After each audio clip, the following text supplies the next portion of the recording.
We did let staff know they didn't have to come until 7:30 because we posted that 2 15-minute presentations.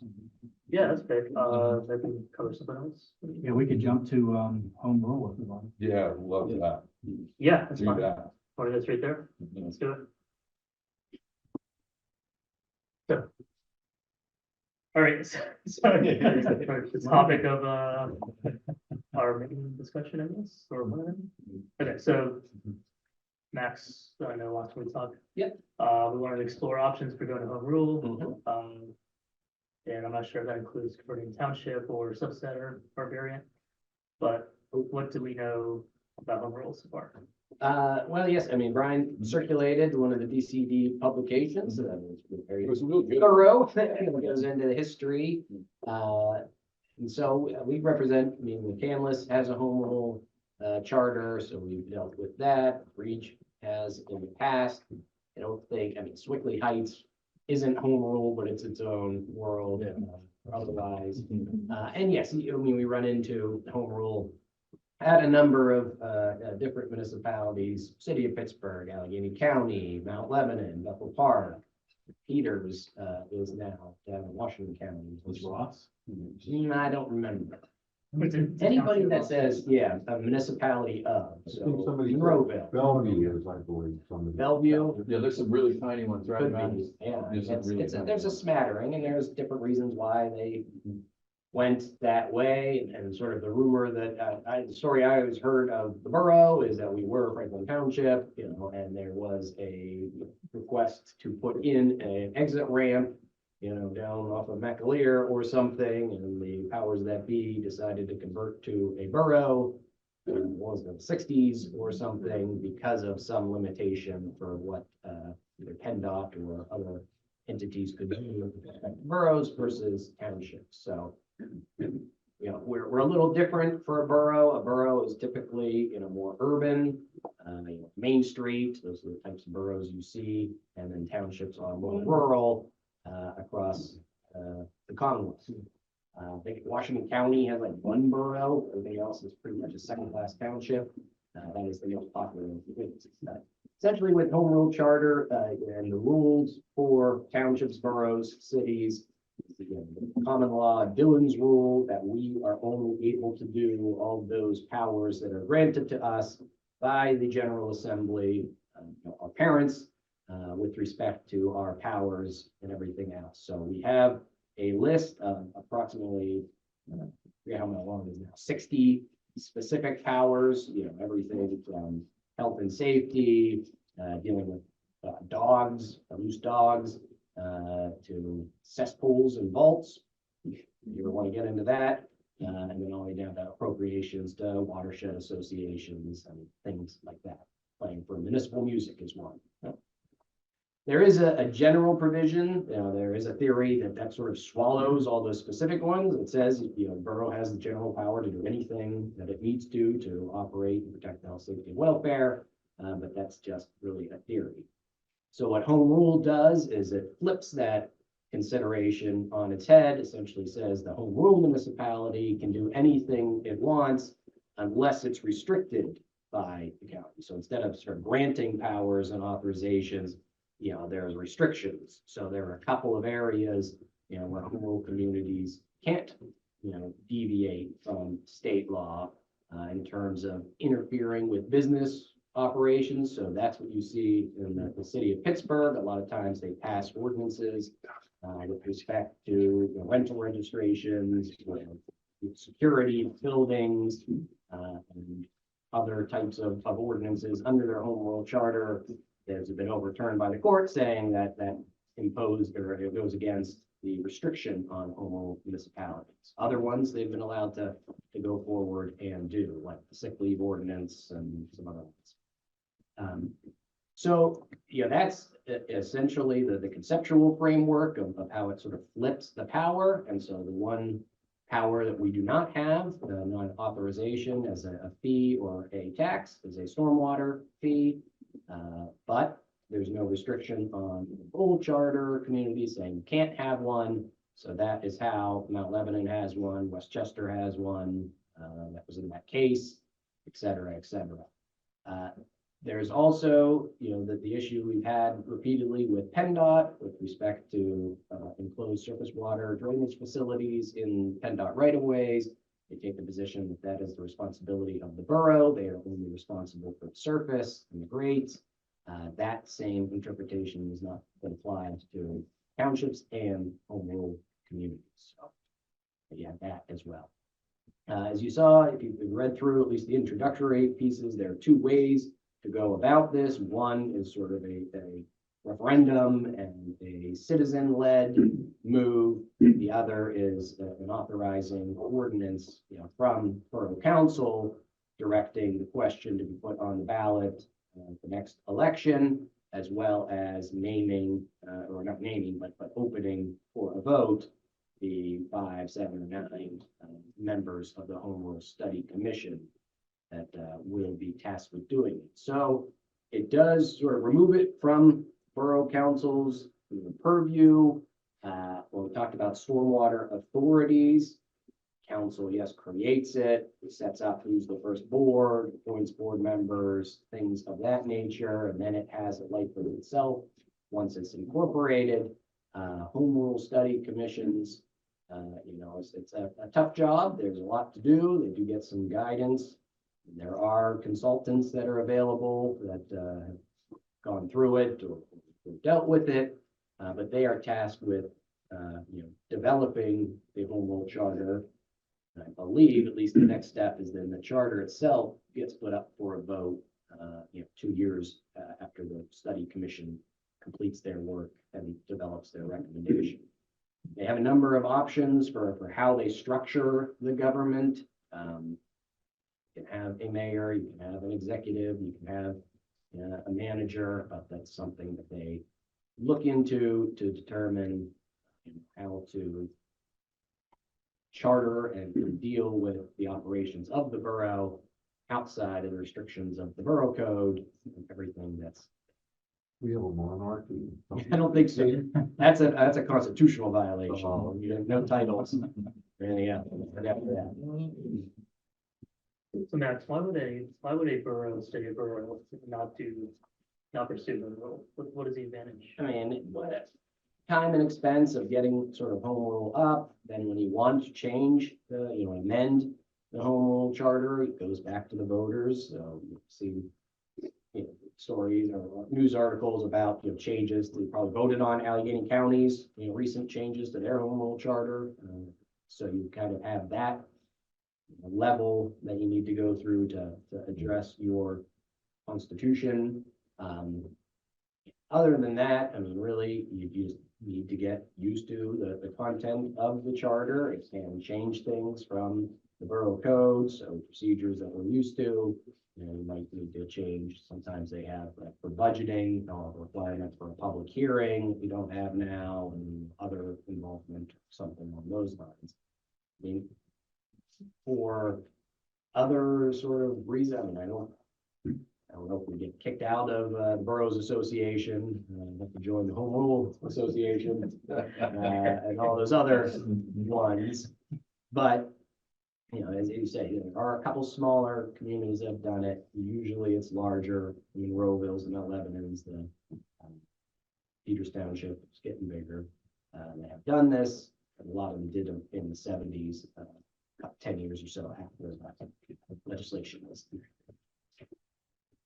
Okay, all this to pursue stormwater fees. Appropriately, Well, among other things. among other things, Yeah, down the road. It does, it's Yeah. a different concept that you're Of course. gonna have more powers, more ability to legislate things that Yeah. you're sort of denied now by the borough code. You did say voted 2 years out from. I believe it's 2 years that they have like a 2-year term to, do that work, and put it together to, one, establish should we do it and, what the form should be, and two, here's what they propose. If you go that route, the route of the commission, that's one option, right? Going the route of the commission and having a set of commissioners to study this and issue a recommendation in 2 years. But the alternate route, isn't it, to have a citizen led That's a citizen-led initiative to get it on the ballot to then create. It's a great information. Commission. It's just who starts the process. There's no direct to ballot. No, the thing. no, like we couldn't sit around the table here as council and craft something and then say, okay, we're gonna put it. Find a way to vote it up. Yeah. Okay.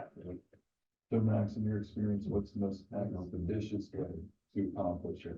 Because you've seen it a couple times now. What, and none of our municipalities have gone through it from the beginning. You just inherited We've it. inherited it in a couple places. So, yeah, we'll be Gotcha. going it anew. Okay. And it could be, I mean, I don't know who the most recent, Allegheny County was 1999. That was a big deal. You know, is it worth talking to, you know, the solicitor and manager of X township or borough, either in Allegheny County or Western Pennsylvania, to talk through, you know, the process and Where do you get, tips and tricks. where do you get your citizens recruited from, or how does that work? You just advertise and hope to get somebody? or- As somewhat, I mean, I believe they, you know, have to circulate nomination petitions.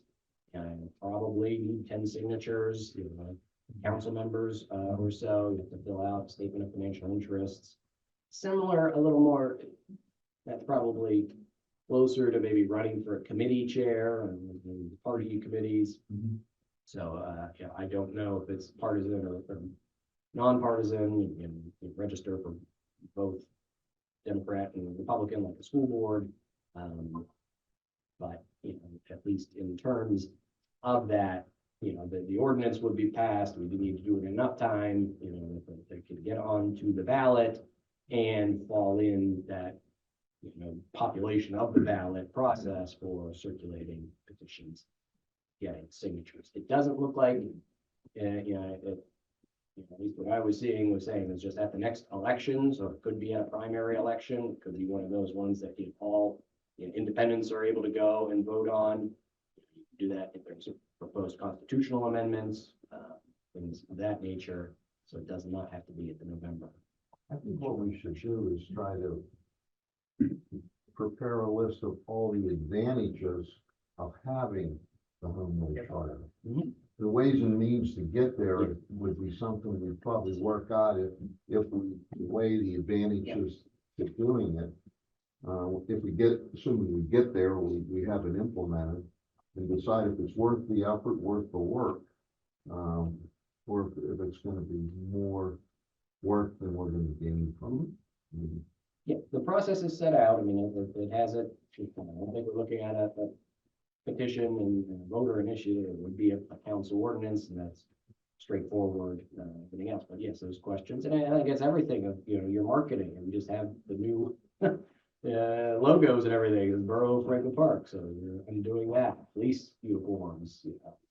I think this is Borough should say Franklin Park municipality. Don't say that municipality. Bellevue's still a borough. Yeah. Some still call it. They still do, yeah, and it gets confusing. It's confusing, but Of course. it's not illegal, right? I mean, they can call themselves.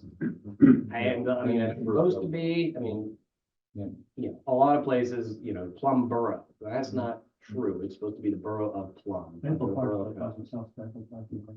Yeah, Their own little building boroughs and Braddock. Borough. We join a long line of other boroughs that Yes. continue to be boroughs. Right. Yeah. Bradford Woods is one of those as well. Yeah, They really? like Bradford Woods Borough. The most recent was 2021 Braddock. Nobody really wants to change their little entity designation, just because they adopted the new constitution. Brought it 2021. 2021 Braddock one. Oh, So that'd be I a could good reach thing. out to that, Yeah. or whoever, is assuming the same entry.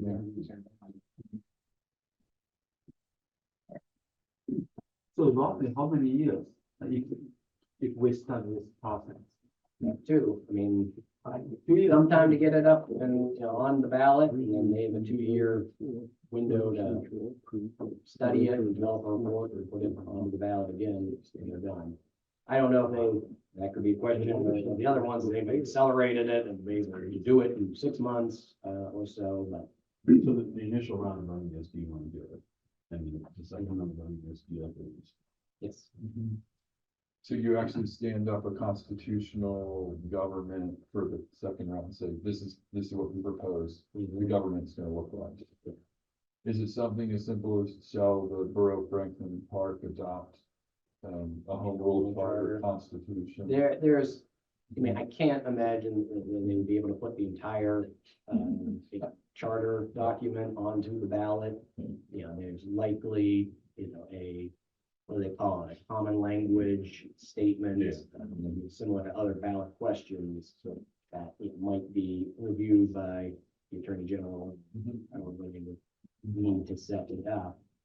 And yeah, that commission is supposed to be, the cheerleaders as well, and, doing some outreach, explaining it, making it available.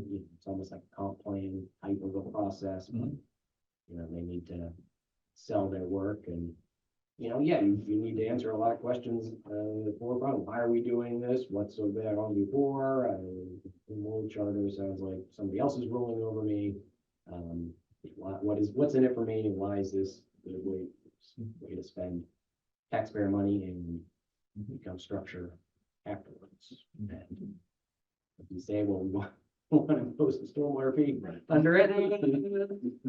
Oh, even keep messaging other ways. Yeah. You're basically handicap them.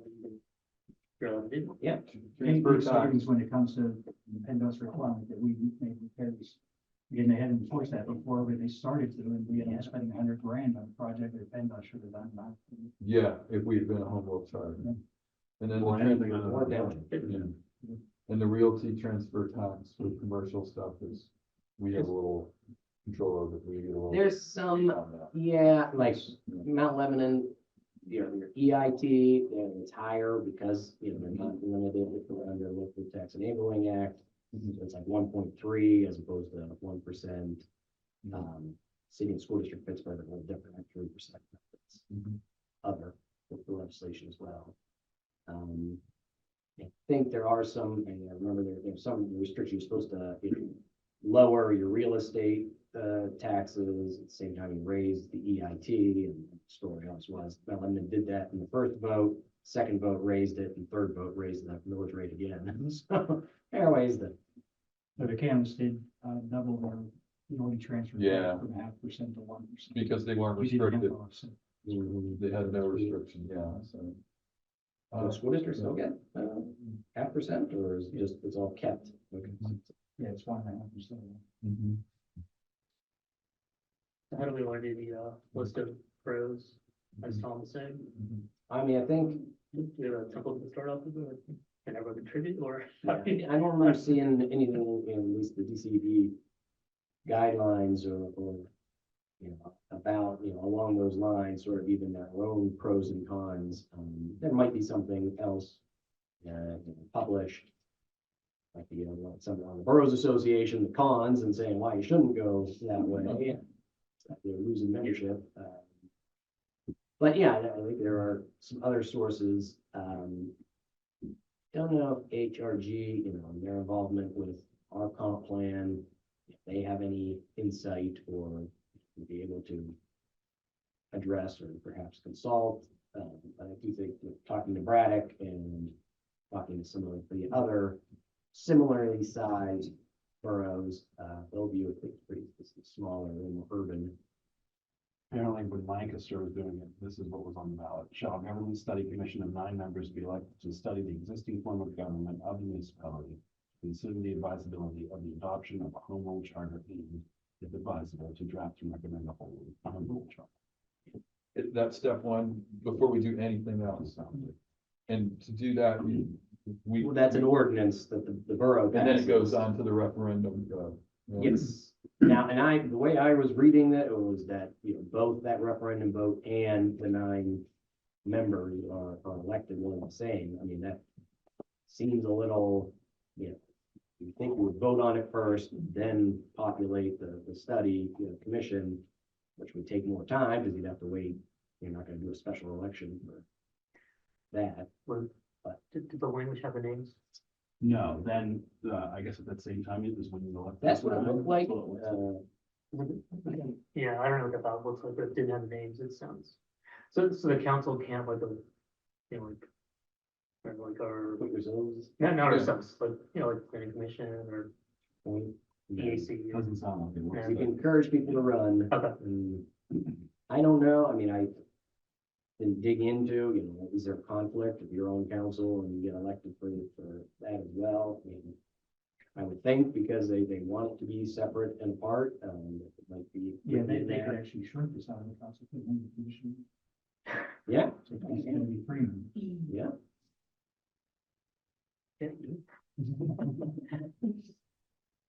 Does the commission have to be 9? No, I think there was a 5-7 in that. But that's one thing, when the ordinance is passed, you set forth. How many? How many. Yeah, is it- But at the time that it's being voted on, there's supposed to be 5 people who put themselves on the ballot. At to get a- least, I mean, you probably have 10 and just vote for 5.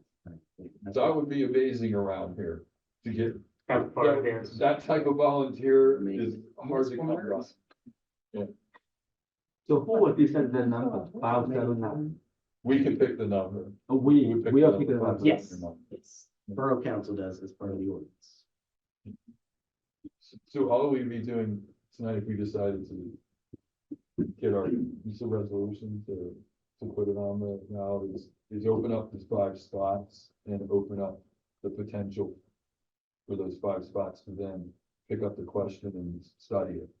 Well, I mean, the ordinance, I think had special advertising requirements. Sure. 3 times you had to advertise. Mhm. I don't remember there was a public hearing provision for it. But yeah, I mean, you could do that. You could find samples like we did for stormwater authorities, by reinvent, start from scratch. Products, recently, And there's nothing compulsory after doing all this to actually, I mean, whatever the commission recommends, that's just a recommendation to us. They don't make the final decision. so that's when it goes, Yeah. yeah, to the ballots. Yeah. That recommendation The goes, voters will decide. correct. The commission's job is to explain why this is a great idea. Or What if the commission says this is too overwhelming? Yeah, Then I think that's a possibility. I mean, I don't think they're compelled to say this is the form. I think it's a possibility they come back and say, these aren't benefits and either we didn't complete the task and our time's up, or we just recommend that status quo. And if that case, is that a binding, is that binding to the borough in terms of? That's it. I mean, you could do another ordinance to create another study commission, but you can't like take it and say, Okay. okay, we're gonna create one because you recommended If against they it. recommend against it, it cannot go to the ballot. I don't without there be anything on the wood. Right, you have to have a commission to recommend it Yeah. before you put it on the ballot. This is That like makes sense. zoning board, it's. Quasi independent, yeah. Well, we get nothing unless we try, and it seems like, So Max, with the advertising of the ordinance Yeah. 3 times, yeah, does that be spaced out or can it be like 3 days in a row? If it's spaced out? No, I think it's There's 3 no successive advertising weeks. 3 days in a row. Oh, okay. Thursday, or Sunday, Sunday. but 3 weeks still gets you time for the, Thursday, for the Sunday, fine. Monday. You can get on the primary with, you do your advertising over the 3 weeks or whatever, and then, yeah. I mean, I know we're sort of in petitions circulating now, or so I don't know how. that Oh, would we'd work. actually be advertising during the 3 weeks that we're supposed to be circulating petitions and everything Yeah, all so I don't over. know what you Yeah. circulate for, Yeah. or what. Because you have the names? Well, Or they- could names be write-ins? Just like any other election, you can write it in, right? I mean, I think it would be, Mm. as part of this, a discussion with, it's not Mark Wolosek anymore, I don't remember who is the new, elections division chair, head, Alan Sitnick, in the law department of the county, is sort of the designated Mhm. elections guru, so it would be a conversation with them on timing. Mhm. Is this even possible to get on to a May ballot and populate it, or is this a November, which, yeah, you're gonna get a greater turnout, presidential election as well. And things, everyone else, maybe that is the vision, so that November election, the question, if it is passed, And, if it is 5, 7, 9, whatever council determines, it would be set about their business. Don't think they're compensated, we cover some expenses for them. Meet in public and review the options.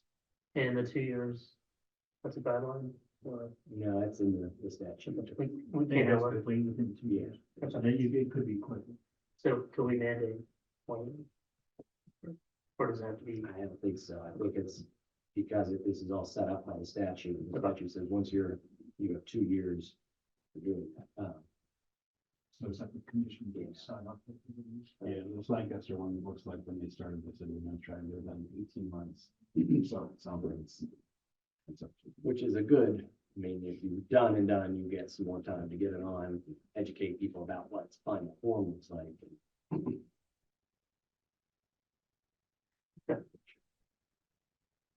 Go to next steps. Pros and cons, The pros and cons list.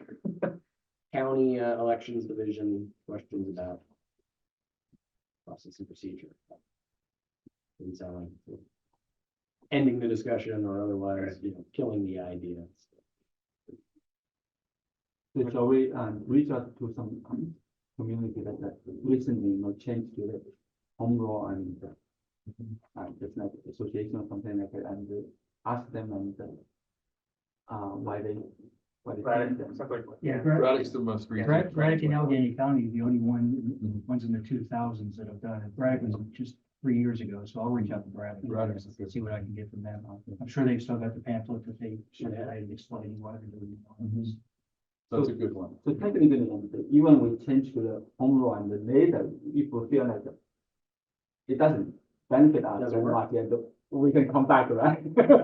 I don't know. I don't know if anybody's ever done that. I think you have to would amend think you the would kind of do it, the other way, the home rule charter. You can might amend the have- charter, but I don't know if you can go back to.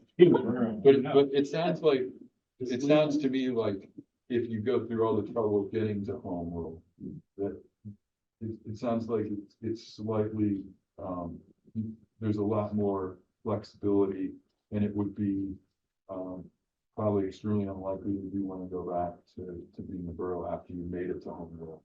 You know what I mean? Yeah, I mean, I would think Yeah. there is a mechanism that just sort of starting over again, you pass an ordinance, you Sure. put a question on, should we study about?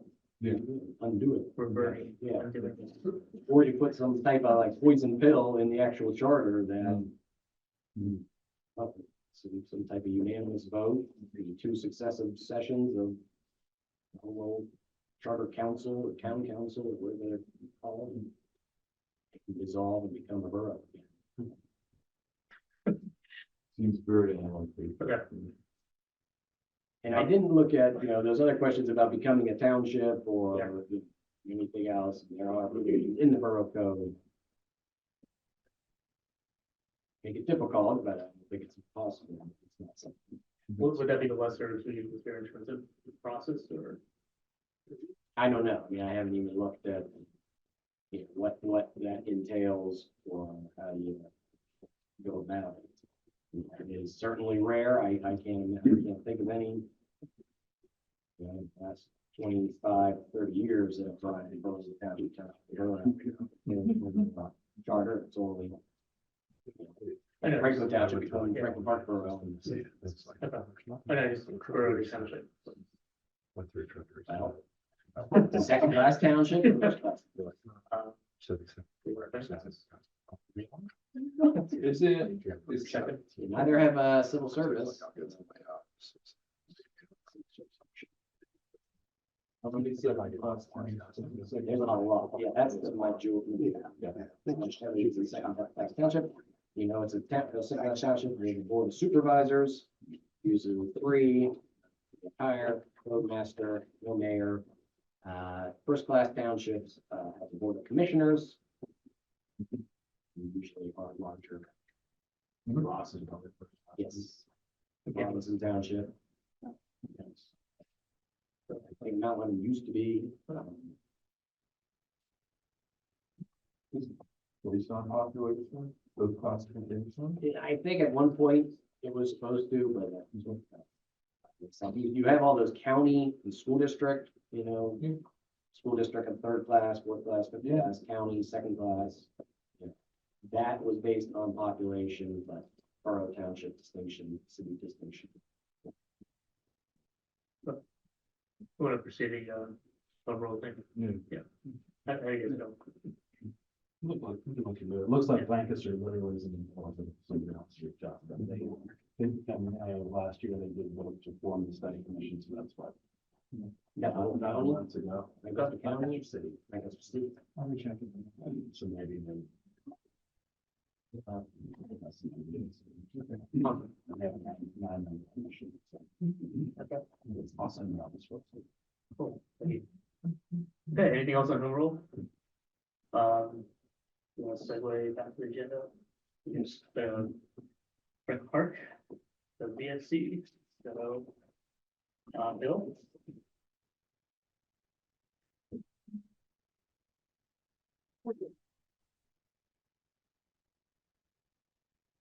I'd like to thank you for having us again this year. This is the second year that I've done this, kind of give a recap of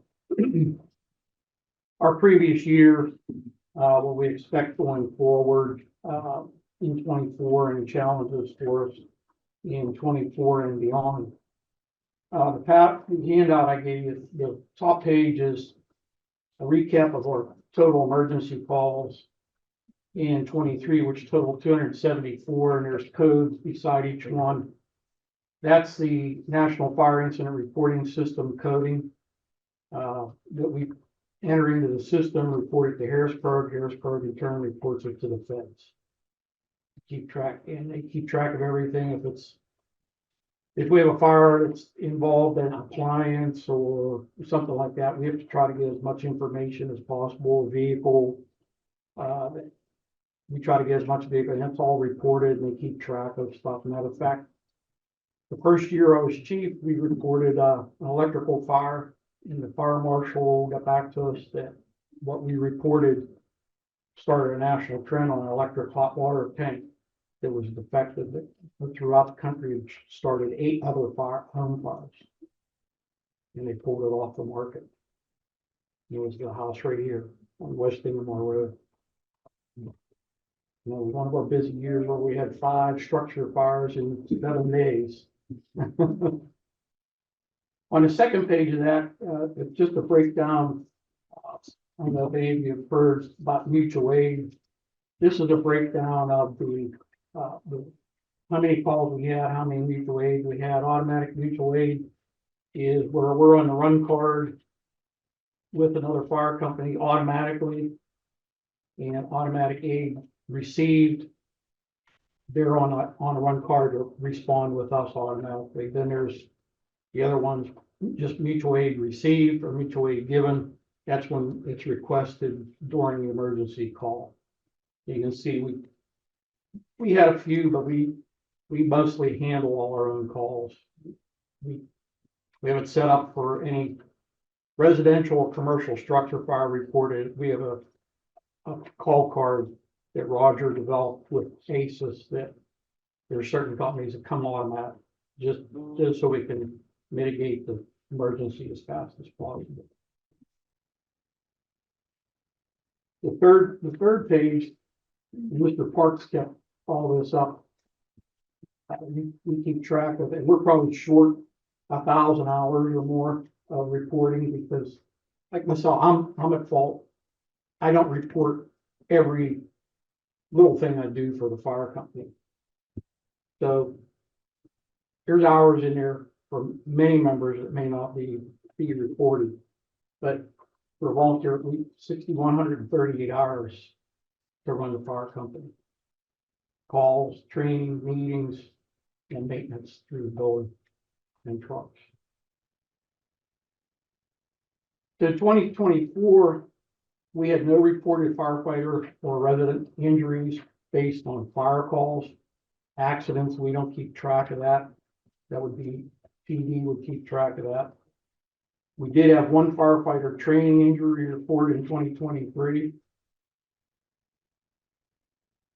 Going forward in 2024, the fire company expects to take delivery of our new rescue engine to replace engine one, which is 28 years old. And we needed it last year when it was supposed to be built, but the engine one starts to cost us money now. So we have to keep it going. And we plan to take, delivery of two new command vehicles for the chief and deputy chief to replace our 11-year-old vehicles. Those are on order and expected to be built next month and be put in service by May. I don't know if anybody knows, outgoing Allegheny County Executive Rich Fitzgerald signed a contract with Motorola Solutions on his last 3 days in office to design and build a new radio communication system for Allegheny County Emergency Services, which will be rolled out over the next 5 to 7 years. And the cost at the announcement was $80.3 million. And there was a previous program, what was that, 2 years ago, Roger? 2 years ago. There was another program which ACES gave all the fire companies or emergency fire, police, EMS, 5 radios of your choice that were made. The architecture was to their standards. Everybody got the same. We took advantage of the pricing because the pricing was good. We replaced all our radios at that point, where our radios meet the digital P225 architecture that this new system is going to be. So we're ahead of the game that way. The only thing we talked just recently, Roger and I, we probably might have to buy just maybe 6 more radios, and we won't get that good pricing that the county gave us 2 years ago. So it'll be pretty high for 6 radios. Chief, have they said what the redesign is going to entail? They're going to bring everything up so it can run digital P25. What repeaters get replaced, where they're placed. North Hills Fire Chiefs Association is going to have a meeting, a Zoom meeting, and supposedly Steve Emberlina from the county is going to be there and talk about the system. It's really in the early stages since it was only signed in December. But we're trying to find out. We really have poor reception in a lot of our areas. We need better coverage. I think it's a safety issue. We get down on the interstate, sometimes I can't talk to the county. You get down on Bixler Creek Road, I can't talk to the county. Camp Meeting Road, can't talk to the county. So we're hoping they come up with repeaters for our system somewhere else. Right now, North Fire 7 is what's called a dumb repeater. Meaning they can't have another repeater for North Fire 7 anywhere because they'll fight amongst one another. Fire Ops 5, which is over in Ohio Township, there's an Ohio Township repeater, there's a Kennedy Township repeater, and there's a Swickley repeater. And it's smart technology where whichever one it hits, it doesn't fight the other repeaters. So we're hoping that they're going to do something in that. That's why we're seeing, I went through Suzanne Filioggi to see if there's going to be representatives from the agencies to be able to sit in on these meetings about the design and what it's going to cover. Our biggest problem is topography, and unless they change the repeater structure, it's going to be tough to really get much improvements. We're going to try to be on that commission and push it. Texas, Austin, Kansas, and all the us northern areas. Yeah, the problem, the fight, and Andy will back this up, the fight we've had over the last, how long ago was that meeting we went to over McCandless when Gary Thomas said McCandless owns Fire 7? That was 5, 6 years ago. Yeah. So he made that statement, there's gonna be no upgrades because Tom McCandless owns Fire 7. So I don't know if we're still gonna have that fight or not. So the fire company is planning to continue to work with the borough manager in adopting an ordinance to give active firefighters real estate and earned income tax credits that are covered under PA Act 172 of 2016 and Act 91 of 2020. We started down the road several months ago, and we ran into an obstacle within our organization. I think we've overcome that, so we're going to try to start that up again and see if see if we can get the council to, give us that for recruitment and retention. I know Richland has adopted it, Ross Township has adopted it, I'm not sure about McCandless, they're tight-lipped about it. Didn't Pine or Marshall, one of them was left, didn't they? Pine did, yeah. Pine, now Pine's actually beating on Pine Richland School District to get them for the other 0.5% of earned income. Challenges going forward. I know some people might not want to hear this, but all lithium ion battery emergencies, especially EVs, and when I say EVs, talking scooters, cars, bicycles, they're all dangerous. When they erupt, they're violent. Andy's gonna give you a little demonstration thing tonight later. I'm at home in bed probably, but there's just no easy way to combat them. Recent example, city of Pittsburgh had an EV fire end of December, I believe. It was in a repair facility out in Lawrenceville. It was a Tesla. It was on a rack, caught on fire. It was probably illegally being serviced. Probably wasn't a valid Tesla dealer. They were there 8 hours with 2 master streams cooling the car. 8 hours at 500 gallon a minute out each master stream. So there's also blankets available now, but from my perspective, you got to get up close to the car and getting our firefighters close to the car to cover it up. So we'll smother the fire. Plus the blankets are expensive, $3,000 to $5,000 once we use it. Gone. So that's one of the technologies coming out, and we switched from traditional firefighting foam, which had no effect on lithium-ion battery fires. We're using an encapsulator now. It's called F500. It cools, but with the lithium-ion, so you take the cooling agent away. Within a few minutes, thermal runaway starts happening. The other cells start, and they just keep going and going and going and going. That's why you have to keep flushing them with water. Supply chain issues. I know the borough probably has that.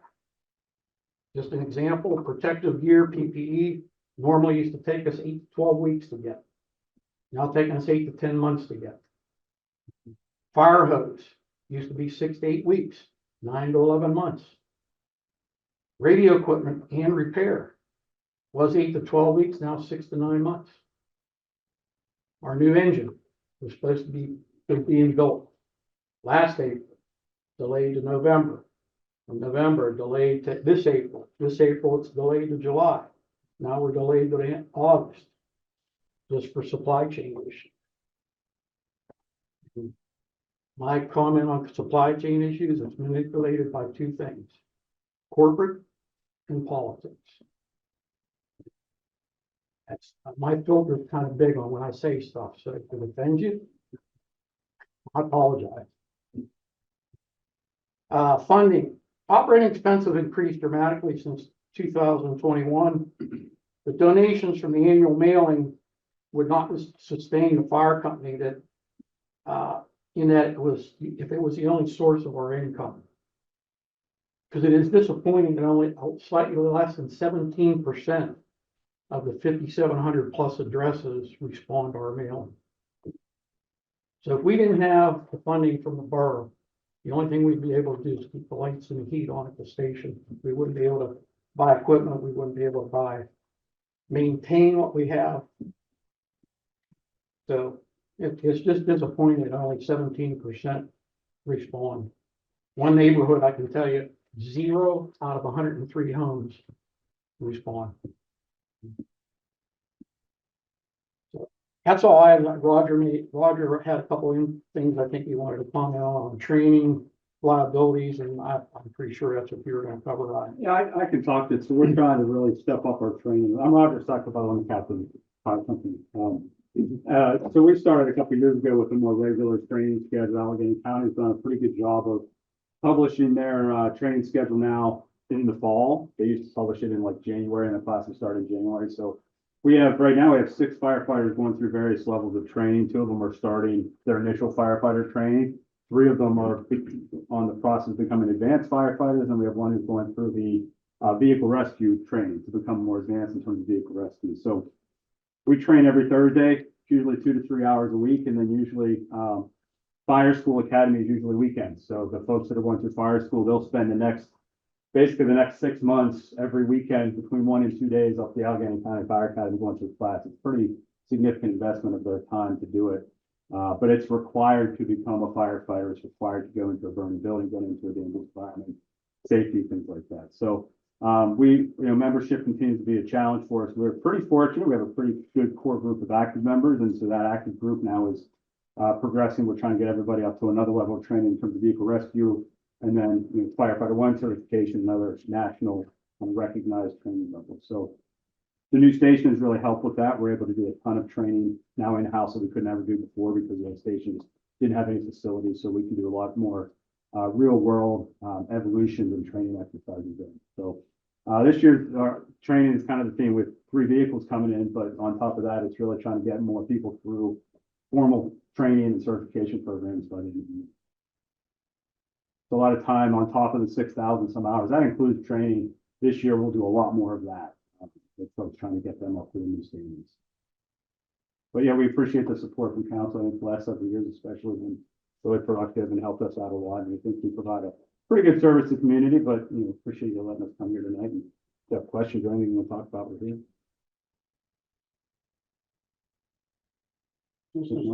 Just a suggestion. I'm wondering if in one of our newsletters, if we're not already doing it, we put something in there about supporting the fire company and the owner.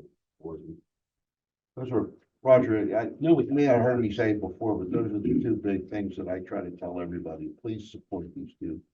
I mean, they're both short on cash and they're both vital services to the residents. I've seen them I've seen you guys in action too many times. We were right next door to you. Yeah. I think our biggest challenge is people don't realize it's a volunteer organization. I think it's part of the tax money. I don't know how many calls we go on at 2 a.m. and people think they're joking with us. I'm like, oh, you're finally getting paid for your time tonight. And I'm like, well, no, like I gotta be working 2 hours, but then, we're here to help you with your smoke detector battery. So I had some challenges, but coming to new residents and they just, it's still, if you come, like I came here from Arkansas and I lived in New Jersey and there's no volunteer. So you come here, you don't really expect it if you come out of town. So it's just the challenge, letting people know we exist and we exist in the manner that we do. And it's not unique to Franklin Park. It's a big problem nationwide. I think we're in a better place than most, quite honestly. We have the borough that have been helping us and supporting us. We have a core group of residents and members who support us, but it's tough. I think everybody, let's get the word out if we can personally, but maybe something we could publish in there just as a reminder how important these services are. I don't know. You're not going to twist everybody's arm, but 17% seems like a pretty low percentage. I think it was 16.8 last year, 16.7, so we came up a 10th of a percent. We got a couple new houses. Out of 5,700, that's only like 970 people responded, 900 addresses responded. And John Parks, who took care of tracking it this year, he keeps pretty good track of it. So I mean, it's probably 99.9% accurate. He's on there listening, so he actually is. Yeah, I know he probably is. I'm talking about, Roger saying about when I was still working for the airline, we'd have call, I'd be getting dressed to go to work I left the house at 2:30 in the morning to go to work. I had my uniform on. We get a fire call. I went to the fire call. People said, what's United Airlines doing here? I said, I'm on my way to work. Don't you work for the fire company? I said, we're volunteer. What do you mean volunteer? People, but yeah, we've had the growth of new people moving in over the last few years has been pretty high, and maybe people are coming from areas where it's a paid service, like the city of Pittsburgh. Yeah. I don't know how prevalent it is, but somebody told me recently that one of the realtors was saying that the fire department was paid. And that was one of the features of Franklin Park Borough is that they have a paid fire department. So that doesn't help. Yeah, it's just misinformation, right? Did you? I don't know how you correct that. W two? No, I didn't get my raise this year. I haven't done it, so. Yeah, we appreciate your support and help. I think we got, a busy year this year. It's, getting the vehicles in service is gonna be big. And as Bill mentioned, engine one, we used to have a guy that worked at, one of our volunteers worked in machine shops. We could custom make all the parts. He got a new job, so now we don't have access to the machine parts, so it's getting harder and harder to fix it. So we're really looking forward to getting that thing. Getting the new truck in and getting engine one, sunset it out to somebody else. And the new command vehicles, they were on a 10-year rotation. And, we're actually in our 11th year of them. And they do need replaced. They both have heavy corrosion on them. Mine, the C1 truck probably won't pass inspection in May. So I hope that's why I'm saying May. Thank you all. Okay, Thanks. thank you. Good night. You can see it. See you later.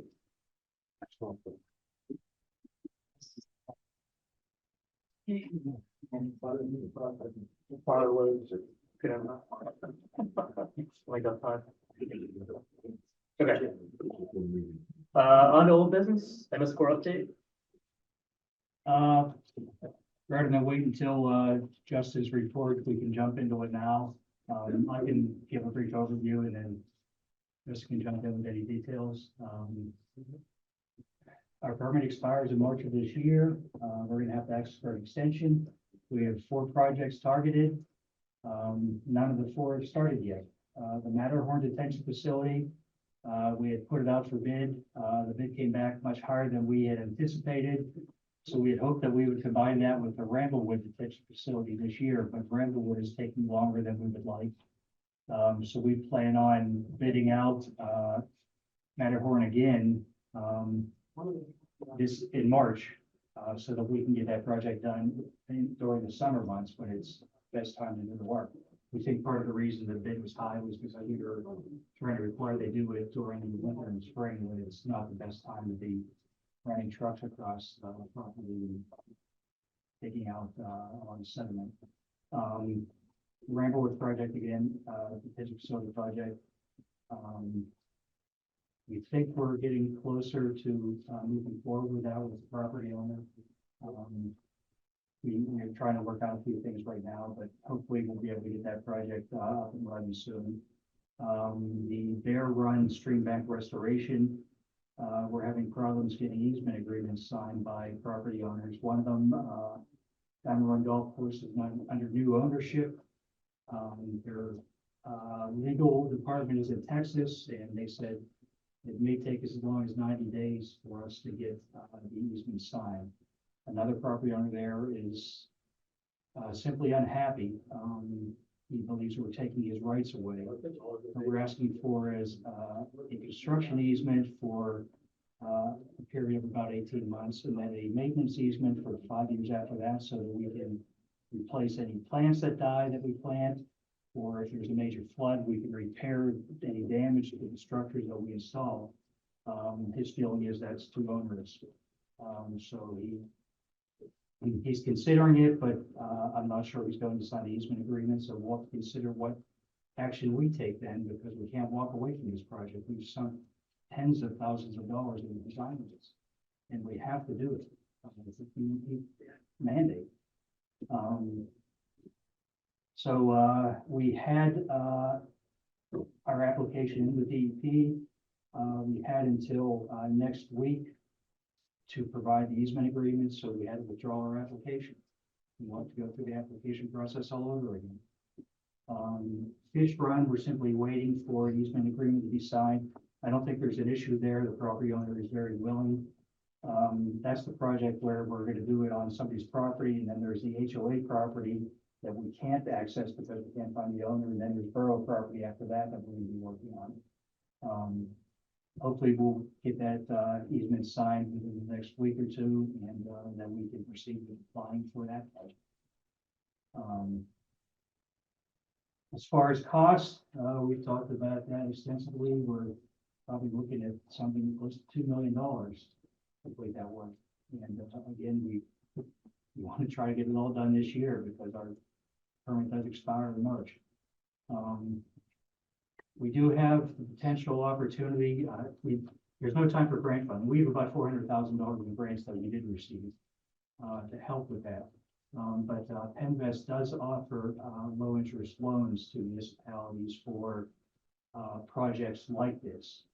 That could be gotten fairly quickly. So if we decide to protect our cash flow, we want to do something like that, we do have the ability this year, because that's a pretty big hit to our budget. You know, that plus the Acorn Park project. Those are two projects that are approaching $3 million this year that we don't normally see in a given year. So if we have ways of trying to smooth that out, we may want to take advantage of that. We're getting some information from Penvest right now on what the terms are for loans so that we can bring it to council for consideration. Is there an idea of like the rates, prevailing rates if they have them? I heard like 1% on sewer projects. It's a conversation. Yeah. And the terms and durations are. Do we know what the durations are? Are they like 5 year, 30 year? I think they're kind of. Yeah, you can go out years. We can definitely smooth it. When you were out, Ray, gentlemen, if you saw, there was an email that, Representative Bencat announced money for Acorn, you know, was that already the existing money? No, Then new? No, we've got the $660,000 from DCNR. We also applied through GEDTF for $300,000. They gave us $215,000. Yeah, and I did speak to somebody from the county, and she said we were fortunate to get the 215. Because she's aware of one community that asked for $500,000 for a new playground, and they gave them 85. And they can't replace a playground for 85,000, so they had to turn down the grant. But as far as applicants, we got the most percentage-wise for what we asked. And I think we were the largest UET grant in that stuff as well, so that'll help us. That finances about 900,000 of what is expected to be a $1.6 million project. Going to Penvest route, sounds like that's easier and cheaper than getting a bond issue. I imagine. Oh, absolutely. Yes, very much so. Yeah. I think that's an option we need to take a look at. Okay.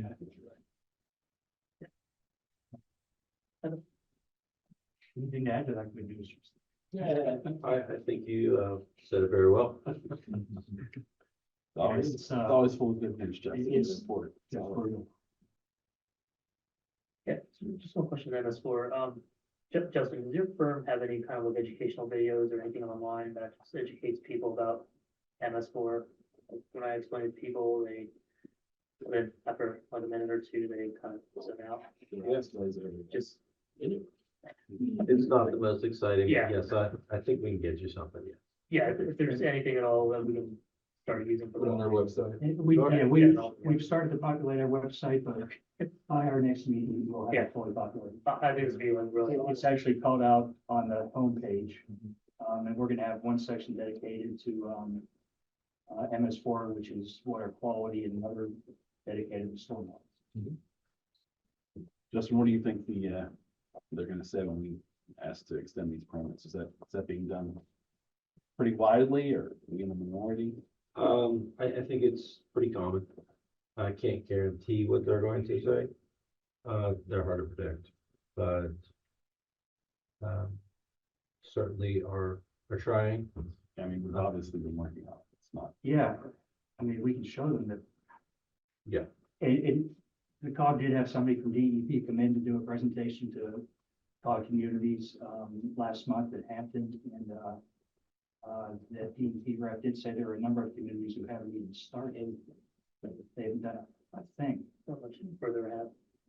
So we're ahead of that, but not as far as some of our neighbors have done, the majority, if not all of their works. Does this, requirement have teeth, this Oh, yeah. unfunded yeah. mandate? They've been very nice so far, but DEP, when they come in Mhm. now, they won't be nice anymore. They've already started, it started out in Chesapeake Bay, but they will start finding, absolutely. Well, they do a consent order agreement probably to say, you know, we're gonna commit to certain more direct steps and we would pay some civil fines and they would start paying fines. if We missed those. but, And this actually started from EPA and DEP is enforcing it in Pennsylvania. I mean, it's just wonderful that there's an unfunded mandate that's driving our budget now. And that we don't control all of the moving parts because there's private property. Hardly involved. any of them, really. And that's the thing, the ones that are further along, Yeah. Shale or Mount Lebanon have parks that Parks have a with streams stream running running through, through it that they exactly. just fixed up. Right. I mean, at the end of the day, if they don't sign off these existing agreements, it's gonna have to be taken. I mean, Correct. that's our. That's around the auction. And the property owner I actually spoke to today, who's walking along Montgomery Road, I did tell him that we're not walking away from this. If he refuses to sign the easements, we're gonna find a way. So it'll be a condemnation and then somebody will figure out what that easement is Yeah, worth. Is worth, which is not gonna be much, but Yeah, the, it's a stream. the I can't process do anything in it anyway. is different and it's not gonna be a partial, temporary construction. It'll be Yeah. temporary construction and permanent access. Yeah. You're getting 5 years of access now. Yeah, I thought that was a good compromise. Yeah, we started out asking for a permanent Yeah. maintenance easement and we Conservation. reduced it, conservation, and we finally reduced it to 5-year maintenance easement. Because DEP won't let us do this project if we can't access the property to maintain it. At least until, 5 years. we can prove that everything's hung in there. It's the complaining about the easement, a passive attempt to get money from the borough. No, They're it's asking a for it. fundamental, government's trying to There take are, I away mean, there my are some rights. people that. No, I am not letting you have it. Yeah, Yeah, it's a it's fundamental. true, it's confusing, and it doesn't, it sounds like a bunch of big words, and it's my property, and it just sounds. Well, he's got, Yeah. they have a daughter who's an attorney who's looked at it and said, don't sign it. She should tell them what the other option. is. So- I don't think it's desirable. Well, I don't know how fun it's gonna be for, go through a condemnation. I've done my best to explain it the best way I can. They won't meet with me in person, so I'm on the phone. But I mean, if we're gonna have our feet to the fire from. Yeah, we're gonna have to do it government, one Then way we're or just the gonna have to go. Especially when properties on both ends of it have signed easements. Yeah. We're gonna have to. The property owner is aware that if this project's not done, it will potentially lead to flooding, yes. It's far away. It's intended as to prevent sediment from flowing downstream. It is there, it's not gonna harm this There's project. no selflessness, there's no selflessness here, this Okay. is nothing. All right. Mm. Has always been news. They're calling you Mr. Sunshine. Okay, anything else on this one? No. Can't find the crane. Yes, we did, but in the staff house now. All right, website updates. Something I understand, you. Oh, yeah. All right, so, yeah, thanks for, jogging my memory here. Yeah, so for the website, just talking to some residents, stakeholders in the borough, along with the MS4 updates, part of what we want to do is take a look at the website and make it more user friendly. So when I do access it, like for example, on my smartphone versus a tablet versus a desktop, it does resize, but it is hard to like find information. The bot is helpful. I think it's gaining strength. So everyone please use it because the more you use it, the more it'll like learn. But we want to find ways to, if there's something that's happy to look at or anybody just making it more user friendly. If I'm not mistaken, there's templates that are available that we can kind of work with. We're now in the stage where we can get an upgrade to our website, and the tag is going to be tackling the aspect of what more residents want to see and what is the most user-friendly way of designing this. And Dawn is primarily working on that. Our sister where she needs it. Yeah. It needs time invested in it. I just can't take for myself. Right, and Don is prepared, we just want to get TAC up and running. We didn't meet this month, but we will meet in March, and that is one that's not really. I'll certainly support the effort and help anywhere I can. Yeah, I mean, like there's a ticker on there that we can use for any alerts. And there are a lot of things, yeah, when you look at it, it's just, Yeah, there's stuff you can find it. I mean, you have to know what you're looking for. The search does work well with the comprehensive plan. If you do type it in, it will come up, but it's just not apparent to like the average user. Okay, so that's what's on the page. Yeah, and with the revamp, I think maybe if we could try to incorporate social media. I know that Lieutenant mentioned that the chief and he want to talk about a police department social media account, so once that happens, maybe we can incorporate it They there. don't have their own Facebook or do they? No, you don't, right? No, we don't. That was a big no I under. think most, Yeah. The previous. Previous Oh, yeah, definitely. Yeah, so that breaking news, however we can get it out there and incorporate it, I think it's that's a big thing. I think our Facebook's up to 400. It's growing, you know. But, yeah. That one. It's still eclipsed by the other one that uses the same front end. Yeah. It's very Yeah. confusing at times, especially when it starts advertising and stuff. But the other one's private, I think, now you can't just. Mhm. go on. So somebody has to actually join and it's not public anymore. Okay, that's helpful. Yeah, 'cause I know I tried to go on and do it, and that wouldn't happen. All right, on a new business, since we did a home rule thing already. All right, we'll get the agenda out. Thanks. All right, you got your agenda. Mentioned, I think I will be there. If I'm not, Harley Stone will be sitting in my seat. There have been changes to the choir concert that was interfering with the schedule, but we've got the agenda. White birthday. And yeah, my present to her was going to the concert in her place, because she was spending the weekend with. So, I guess she wants to kick me out. We'll see. So we do have a number of motions, ratifications based on the discussions previously, the wet go. Scheduled for grand opening on the 15th. They're coming along, they're doing okay. Looks like it's pretty far along, yeah.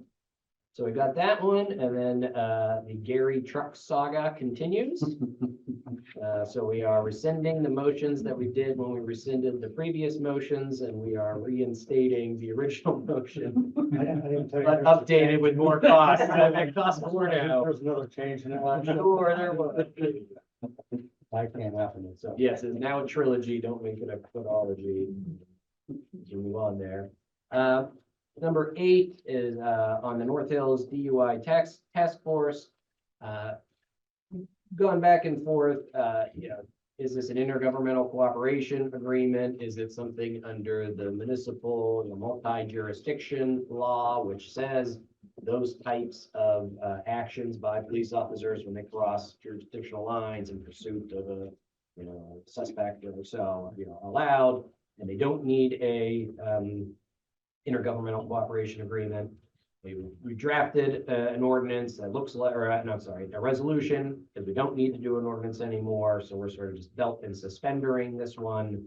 I'm sure some of the other municipalities have not done a resolution, but I feel this is the best way, because there was a case in 2019 where a number of convictions were thrown out because there was not an intergovernmental cooperation agreement authorized by the borough townships. So we're avoiding that under the amended acts from 2019. And then we've got a couple other ones. I don't know, Gary, you want to talk about milling and disposal, or? Well, the milling they agreed to, we add on an extension for another year, under the same price at $2.70 a square yard. We kept that the same. The trucking was refused on taking their extra year. So we're gonna have to put it back out for bid, and that's what, Don had set up on it. Mobilization is still the same too, Gary, 3750. Yes, yeah, but that's still far under, when you figure that out, the mobilization on that, the fee we pay, the $37.50 on there, with the $2.70 a square yard, it's far below what we would have paid through anybody else. And if it got bid back out, I'm sure that prices were, gonna hit at least probably $3 and probably 30 cents and up, probably per square yard, plus your mobilization fees too. All of them have, some of them just don't have as high as others, but they dump it off in their prices for what they charge for square yard. So.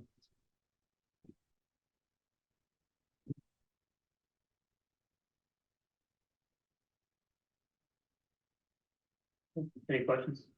Anything else? Yep. Thanks, sounds good. Reports from staff, Borough engineers, sort of. You guys have my report. Biggest thing right now is the audit is next week.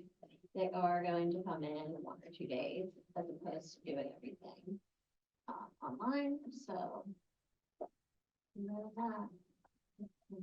Any questions? You said Deanna's doing well. She is, yes, very well, yes. Happy to have. She's happy to be. Yeah, she is, yes. I had a question for Rob, on this.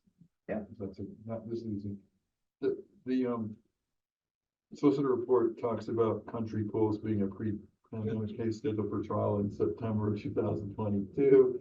Then continue to 2023, we're a year out. What happened? Or is it just on, does it need to be off the list now, or what happened? At some point, I mean, I've kept it because I haven't received anything. That was one of those ones you were subpoenaed to either give a deposition or testify in on a building permit issue, I think. Is what it is, but just sort of kept it there, but it has not been subpoenaed or served. It may have said, oh, I have the docket number. I can look it up and see. Yeah, let's see if we can get across off if it's been called the issue and so like we discussed, it's fine. Yeah. That's a long time to Yeah. to sit on the trial. So okay, that was all I had on that. Thanks. I've got a couple things to add to my report. We have a lady from RJ Community Management, which is a Rich Forest Plan off of Georgetown Drive that runs through from waterfront over to Nicholson Road. Anyhow, going through there, she's requesting a stop sign at Providence Court. This is the same lady that brought up a while back to where they were requesting a stop sign at Pittsburgh Court at one time. Then they were requesting some handicap pads, plus they were trying to push the stop sign because of school buses, people not stopping up through there, so. But anyhow, there's 3 streets up along that area up in there. That area along Georgetown Drive and along the townhouses up in there. I'm not sure how they say it, but it's considered PennDOT considered that when that was put in, that it's a traffic flow is to stay moving through that area, is how that was originally designed. She's requesting the stop sign at Providence Court, which is the center street in that area along the top part on Georgetown Drive. My question is, or what I would like to do is I'd like to have council give me permission to give her some type of answer on whether we want to put have a traffic study done and possibly put a stop sign in there, or if it's something that we're just going to say no, that the council at this time is not going to do that. I just need to know because she keeps hitting me up with different things up along that area up in there, and I just don't know. I'm not sure how to address her on this matter. Lieutenant, I know they have those medians there. Yeah, You should still stop for a school bus, right? Even if. yeah, absolutely. Absolutely. We've not had any, the school is pretty good at reporting when there's a violation. Yeah. And there was the way the bus was coming off of Pittsburgh Court and sort of pulling out, it was sort of on a side street. And we had some people who weren't familiar with the law. We had guys sit there, we got them, we corrected their behavior. And I haven't got any reports since then. You know, that whole road, Georgetown has what they have traffic calming with the big islands through the middle. We don't have a speeding problem through there. We have not had any pedestrian accidents through there. There's sidewalks all through there. I am opposed to erecting a stop sign. You know, roads are for moving people and in cars, and stop sign has an unintended consequence of creating more traffic noise and pollution and whatnot from stops, and then people would just be complaining people aren't stopping at the stop sign. So, I mean, ultimately council's decision, but I don't think that there is a need for that based on the feedback I get from the community and from traffic studies we've done on that road in the past. Yeah, I agree. I'm up there a lot. I'm not there when the bus comes through me once or twice, but I've never seen And it. as many times as I've been through, I snowplowed the roads through there, back when I was doing it. I've never seen a heavy volume of cars going through there to create any kind of problems. And, sure, you're gonna get people who are gonna travel fast at different times. It's just, I mean, myself, I don't see a need for it, but that's what I wanted. I'd just like to have council give me an answer on how I can address this, just saying, well, at this time, council doesn't, is not planning on doing a traffic study. I think I the mean, point that's okay with- is a good one with those. Is there a crosswalk there, Gary? And like- They put crosswalks, I think, in Okay. each one of them up there, if Yeah. I'm not mistaken, each one of them have crosswalks put in where they painted them. in. Yeah, they could maybe reach out to their homeowners to get one of those flashing speed signs like they got over in Settlers Walk and things like that. They're all over now. Yeah, The yeah. homeowners and associations have been buying them and putting them in different places. Yeah. Yeah, there's no barrier for a HOA doing that, right? No. But Summers Walk has like 6 or 7 in there. It's not a traffic device, it's just saying. Right. hey, so- Right. They can't see, right? Yeah.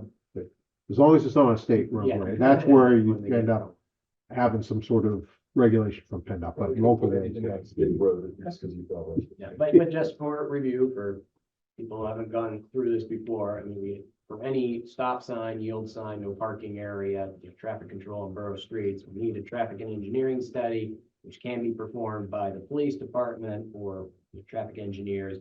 We need to advertise and adopt an ordinance, and then we need to install the signage, and actually tell people about it, so it's not as easy as just putting a sign. Yeah, it's And very, removing one is also difficult. We Yeah. learned the one time. getting a stop sign, what they need for that is very, very difficult to get according to the regulations on it. It's next to impossible because they don't want municipalities using them to regulate speed. Yes, that is. So, yeah.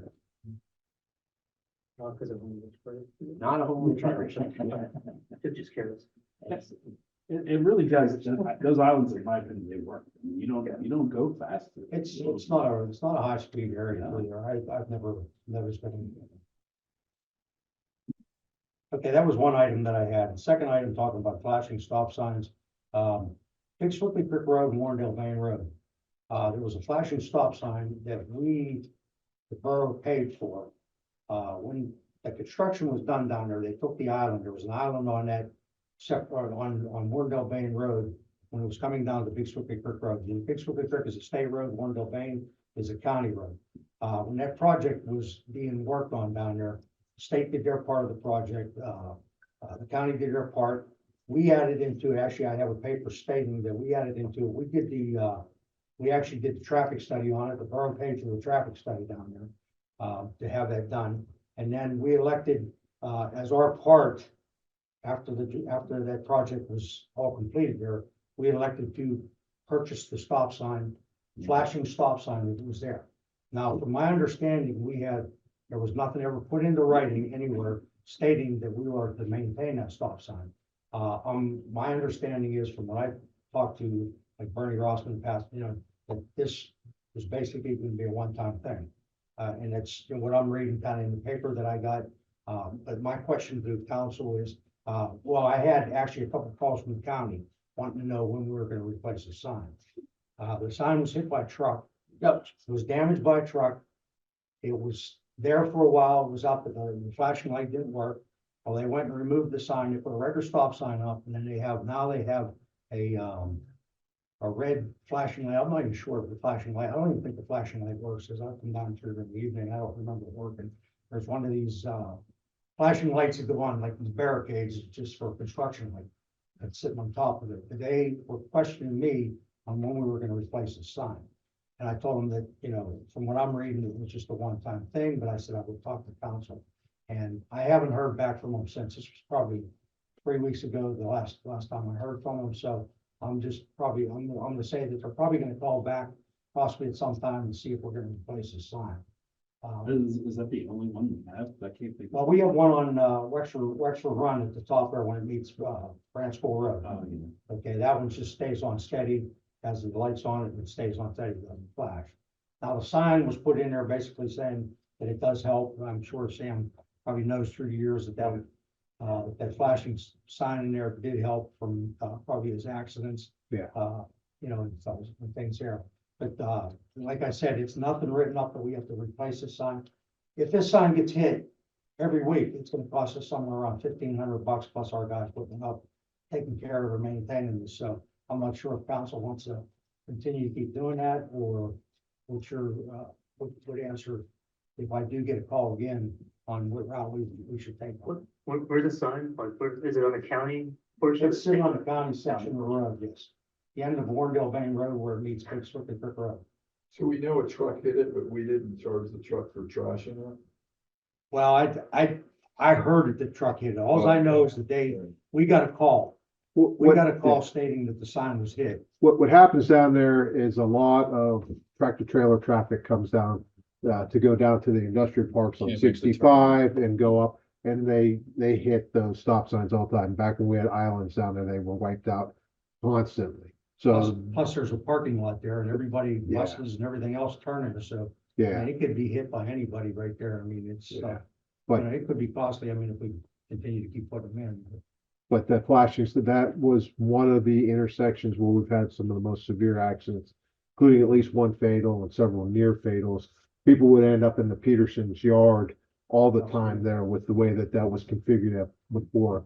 Now that they squared it off, it's a lot better, but I think that the flashing stop sign down there, it's pitch black down there, a lot of drunks come flying down that road, and they would just careen off the end of that road and continue straight and crash there. So it did help with that. The mayor was kind of instrumental in getting, working with the Petersons in the county and the state to get that all reconfigured and squared out. So there's some merit to the flashing stop sign, but like Gary said, it will get hit by the tractor trailers a lot and get taken out. It's a big expense. You think we can come up with some agreement between us and the county, Gary, or we each cover a portion of it, or you know? There's a possibility on it, they haven't done nothing on it since it was hit, so Yeah. I don't know if they're waiting for us. Like I said, I had a call a while back on it, and one just probably about 3 weeks ago.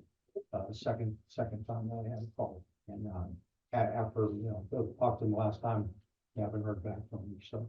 Did we do the install or did we? We just installed pay for it? We paid for it, it was $1,300 some dollars, plus we installed it.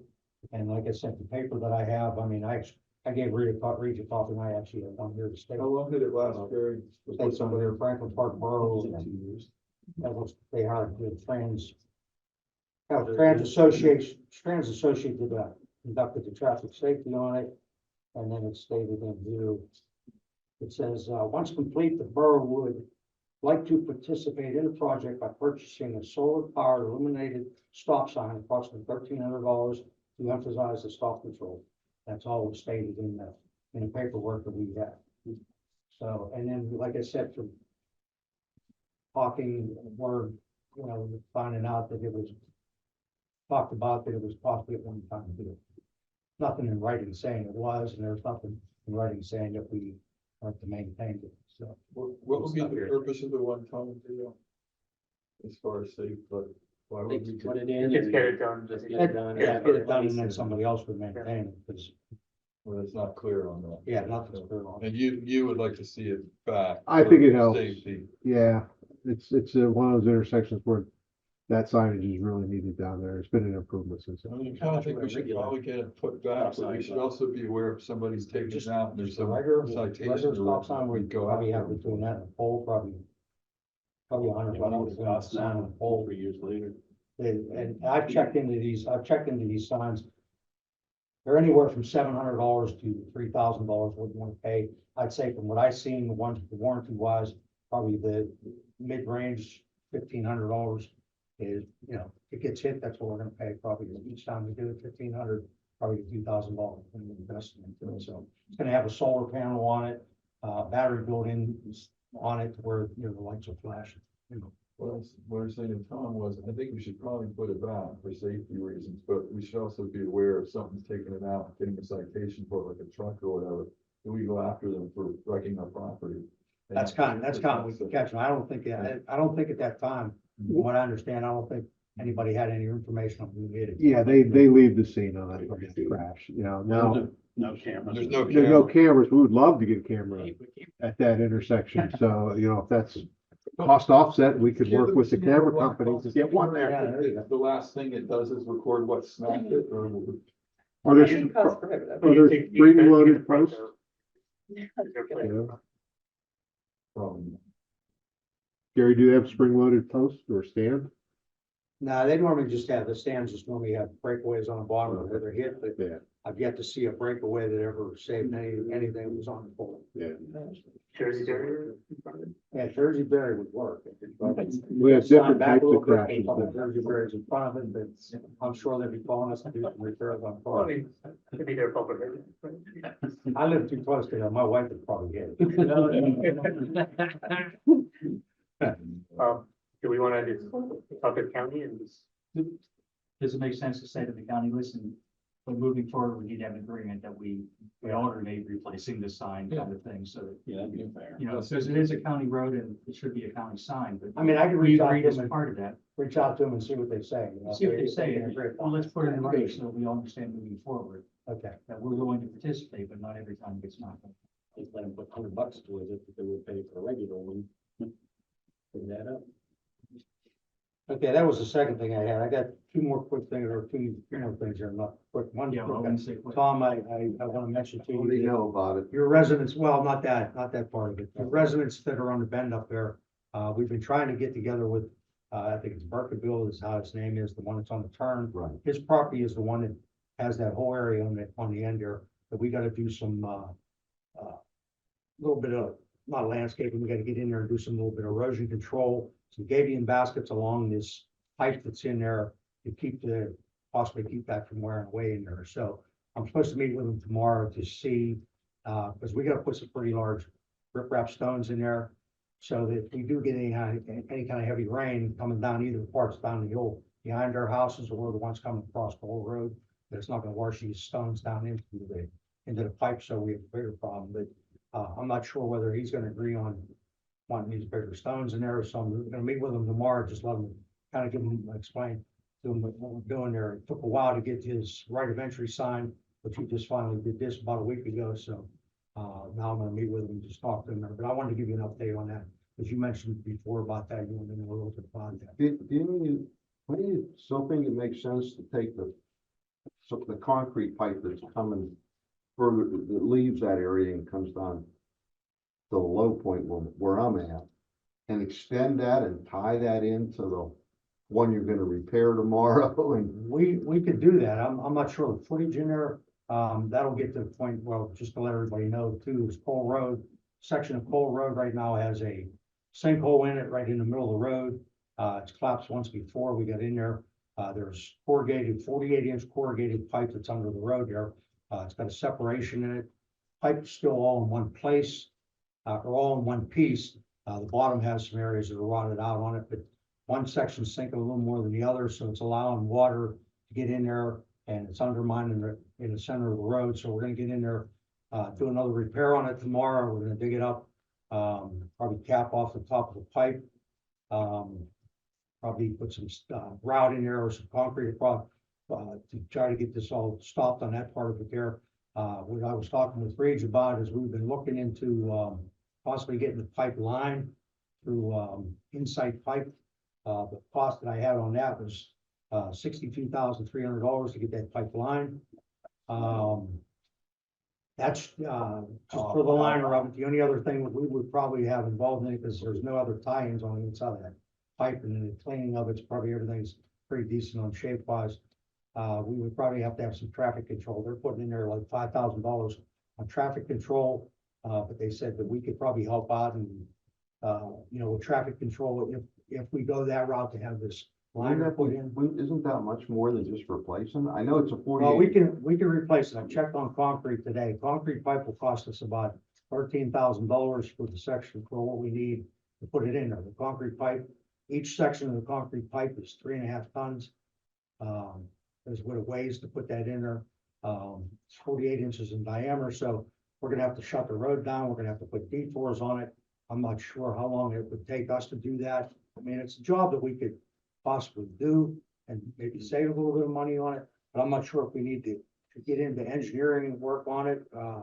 Whether we have to, at that time should put end walls on this thing and just other things there. So plus the other section, if we filled that in and added that pipe, I don't know, I mean, we'll think that is, it's another $150 a foot to put that concrete pipe in, so. Are you talking about just lining the length of the road or how? I'm far? talking lining the length of the pipe that's in there, it's 82 feet right now.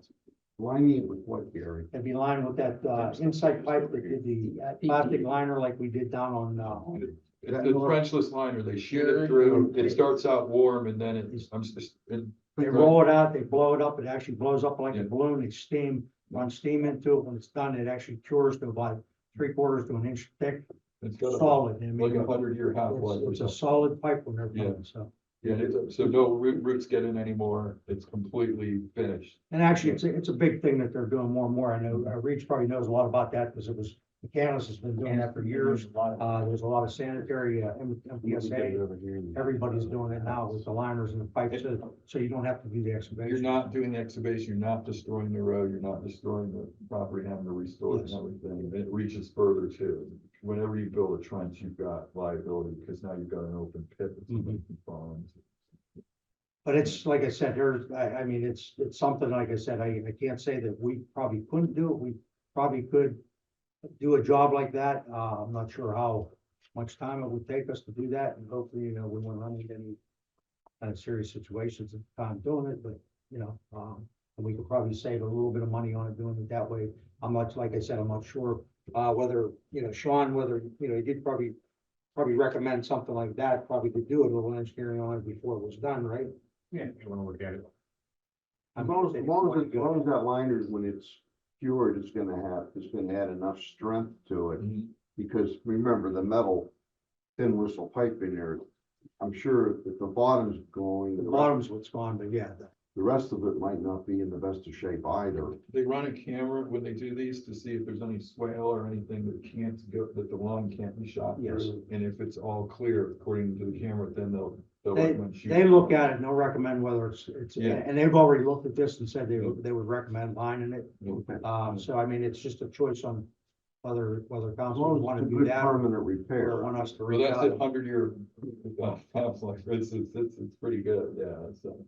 And it'll save money in the long run, because whatever you do, like you said, manually digging it up and all that. I mean, we'd still have to do a little bit of road repair on top of it. We've done a patch up there. I'm sure when we open up tomorrow, it's gonna have to be repaved at some time, which isn't gonna be a super big area, but if we dig that up, we're probably gonna take out probably 30-40 foot section of road, to get in there and actually do that job right, to get in and compact to put that in. But like I said, that's would be a choice. The council would Thanks for the heads up. understand and make on this, so.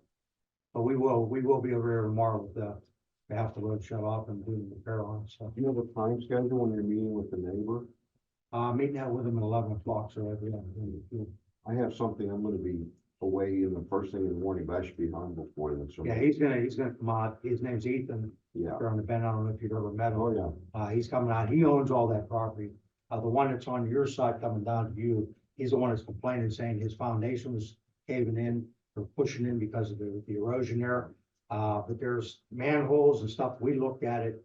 Everything that's in there is nothing has moved. The manholes, there's 2 different manholes that are in there that are brick lined on the top. There's nothing that's broke loose, so nothing has any indication of coming loose in there. So, it's just, I think some little bit of erosion through the years, and he's believing it's something else that's causing it. So, Yeah. He stopped to talk to me about 2 weeks ago. I was out in the driveway, so I might just move you up if I have time tomorrow. yeah, we're supposed to 11 o'clock meeting. So, Where's it now in Colgar? it's on the sharp bend right up past Palm's place there. Right before it starts up the hill there. This pipe goes under the road and actually goes up to where that Margaret Dixon's farm is. Yes, yeah, we walk. Which is in the valley between Cole and Glenchester. There's a big valley there between those two, because Cole goes up, if you go all the way out the end of Cole, Glenchester comes all the way back. So there's a ravine in there and all that comes down. All that water feeds down through that valley. Yeah, it's fairly dry, but when you have heavy rains, Dixon property is like a river. Yeah, Dixon's has that. I mean, there's a Because trench we've down got out through there. the ground. Yeah, our pipes from the neighborhoods on both sides, I'll right down on the Dixon property. If you go out Cole, if you visualize it on the left side, that all the lawns are falling off. If you go around to Glenchester, they're all falling to the same V. So that whole thing from Glenchester all the way down and across is under right at that lower bend.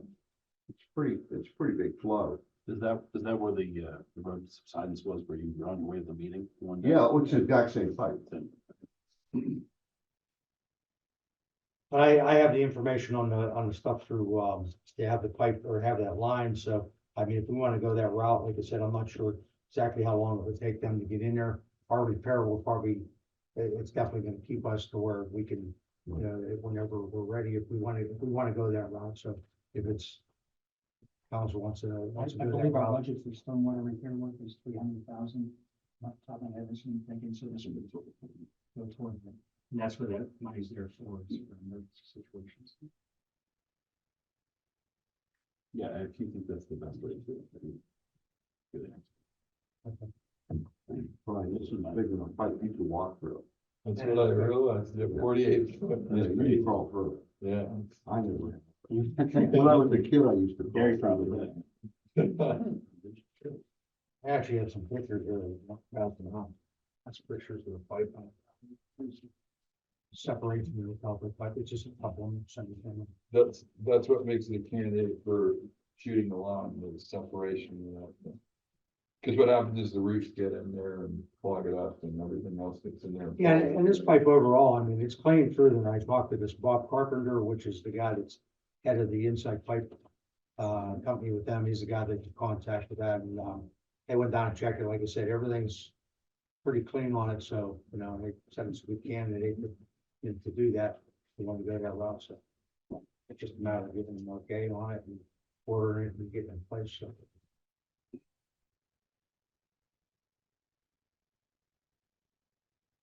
Other than that, that's all I have. How are the roads holding up in general? Everything's holding up pretty good. Nothing's really even this year yet, because we haven't had just that little bit of frost that we had or coldness that we had. Some of the areas were lifting a little bit. Yeah, everything's holding up good. The way our salt is right now, I have one company that we're buying off of, American Rock Salt. We have 3,200 tons of salt ordered through them. We have to take 1,920 ton to meet our minimum. We put an order in for 500 ton already, so we still have, 1,480 tons to take yet. So it just depends on how the winter goes here. If we don't get any more snow, we're gonna have to stock on another 1,400 ton in our blocks over there and just put some parks over again. But that's it. I mean, the amount of money we saved probably the last year or this year so far on salt, a lot of money we saved. So I'm not, we normally put down on an average year. I think most of the average years we had were anywhere from 4,000 to 6,000 tons of salt. And like I said, so far we got probably put down around 3,000 tons, which is a lot.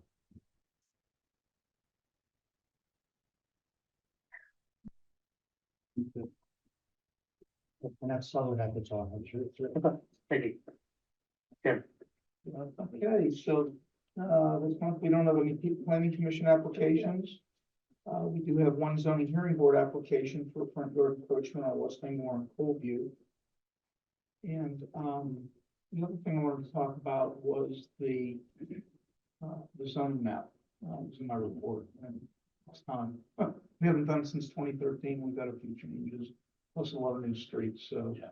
I'm to bring that up, but we're gonna need an ordinance to do that. That does need an ordinance.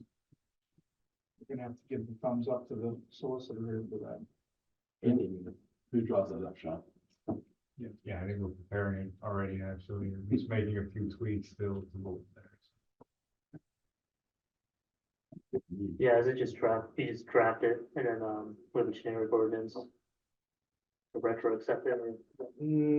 Yeah, I mean, it doesn't sound like we're changing it, we're not adding an overlay, we're not changing zoning, just, We are. oh, we are adding. We're adding one that was already adopted, we did the oil and gas. Right up there, It was on there. the black thing. That's not an official map. We never officially put it on the map. We never officially put it on the map. The ordinance Says We adopted the official. ordinance, but we didn't do the map. Says official. Official, so Senate was part of LSC. 2019. Oh, yeah, that's right. Oh, well, maybe we did, my map doesn't say that. So 2019 is when we got the. Absolutely. So here's what we need, what we need, is that part of it too? Yes, that was the change, the rezoning, the Miranda Deerfield, But was there an ordinance written on that for a map change? Yes. Boy, I'm out of it. I don't remember that either. Yeah, because it was an application and then it followed through with a zoning section. Yeah, I don't remember that, either one of them for map change. But I could be wrong, but we do have some more streets that we need. to- Maybe that. We'd like to have a map with L60. There you go. Well, yeah, I mean, anytime you're doing anything with zoning, you are supposed to go through the process of review by planning commission, public hearing, ordinance and vote. Something like that, that's not changing the substantive. I suppose we could do it and then do an optional section 108 notification that says if anybody has a procedural issue with it, you have 30 days to appeal it. It's something minor, it might be the way to go. We'll see if there's anything that's substantive that it will give us some pause. If we want to go through the full process, you know, regardless, but off the top of my head, I would say. Notification website. You can, no, I mean, if you're doing we would do the ordinance ad, but we would probably skip going through review by the county, planning commission, doing a public hearing, bringing the court reporter out, but it would just be treated like that and then an optional ad. We'll see. I didn't get this ordinances, 'cause I got it. I don't have any inkling about, I don't even have I don't even have this map. We'll saw you. Somebody left me out of the loop. Need to know basis. The zoning officer doesn't need to know about the zoning. There's probably a bunch of them in Salem. Yeah. That's all I have. I see that, zoning has been extra vigilant with their decisions lately. Yes. Just applying the law, that's all They they're are. doing, they are. You can argue with them. No. So I understand that's going to court. Yeah, that, That's going to be killed.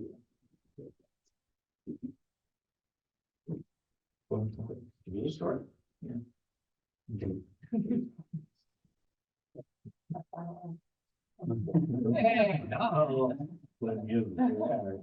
Recuse. All right, say anything else? All right, thanks. Zach? You have my report there.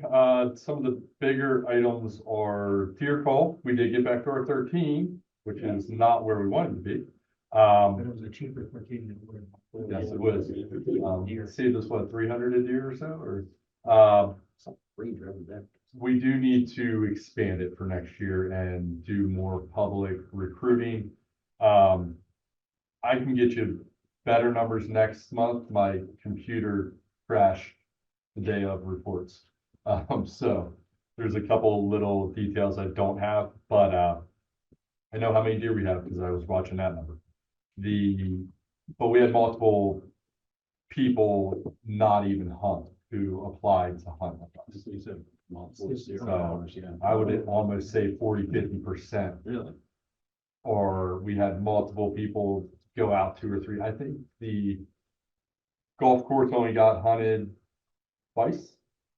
Which This is year? crazy because I see bucks there all. It's gonna, I mean, that was a problem Sparrow and Whitetail was having together. How many things were on Yeah, and then, we had a bunch of people out October, November early, and then it seemed like rifle season opened and a lot of them disappeared. We had almost no hours in January, which was it was like till the 26th, I believe. So we had almost a full month and we had only, I think, 4 hunters who were even in the woods. So yeah, we need to expand that program where we're at and, make sure that we're getting our hours in, or we're just not gonna invite the same people back. Because we have them in their areas, and if 3 out of my 4 people aren't at Blueberry, then that's a problem. So we can't ask the same person to come back to Blueberry that didn't want to put the hours in this year. So that is one of the bigger things. Playground maintenance, we kind of touched on it last month. Parks crew did rip out 2 elements at the home run playground, which is the one behind the third base field. Safety issues. One was broken. We have a little space shuttle that you can bend the wings on and open up a nice crack for you to stick your fingers in, and that wouldn't have ended well. So that guy's gone. And then the merry-go-round. Oh, no. Yeah, unless we want to put new flooring in, you know, to make sure that doesn't get kicked out. And unfortunately, that has to go. What are you gonna replace them with? Well, it's not the lawyer's fault, it's actually safety. I was gonna say it's safety, guys. Probably the municipal insurance company Somebody, came yeah. out like, what's this? How, yeah. I've seen one of these on field.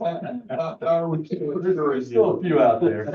This is an issue throughout the borough, and we applied for a grant for GCNR last year to try to have Blueberry Hill upgraded. We denied that grant. They said it was competing with our application for a comprehensive parks and open space plan, which we're going to apply for again this year. So they're saying, well, how do you know what you want your playground to be if you don't have your comprehensive plan to tell you what's going to be? Don't know it. So we're gonna have to try to muddle through for another year while we hopefully get approval on the upgrade to our parks plan. And we'll look for other sources of funding if there are any are out there that we might be able to take advantage of to make some improvements. We can try. It's always- They're always out there. They generally don't like suburban communities for those grants. They A lot of generally go, territory communities that are struggling. yeah, city communities generally. So our kids are welcome to get injured and maimed on our playground equipment. They'll just look the other way. Oh, yeah, thank you. Yeah. So yeah, I will be going through the older part of Blueberry next. That may help us if we show the need that it's where the issues are, for grants that we're actually pulling elements out due to the age of it, because that one is at least 30 years old. So that is well past due to be turned over. And then the other bigger thing was fields, and again, it goes back to our overall parks plan. I believe it's been at least the last 2 years, we've wanted to do engineering on the McGee Road property to put fields in. One of our athletic associations has offered money, but because we haven't approved the engineering of that field, we can't give them the number we're looking for to build their fields. So we're kind of in a lull here, and this is, like I said, probably about 3 years old at this point, so it's kind of come to the point of they may seek other areas to invest in, not within Franklin Park. Seems like the McGee property is ideal for large open space fields without lighting, so they don't bother the neighbors. But until we have a comprehensive parks plan, we really don't know what we want. All of our park system want. Even like this too, I mean, slow. It is, So you can, it's level enough at the top that you can live with. yeah, you can put like a couple levels of fields in, like step down on this. Would they want lighting, Zach, do you think? No, No. that was never a discussion. Yeah, It's always daytime park. we want that area to be on the acorn.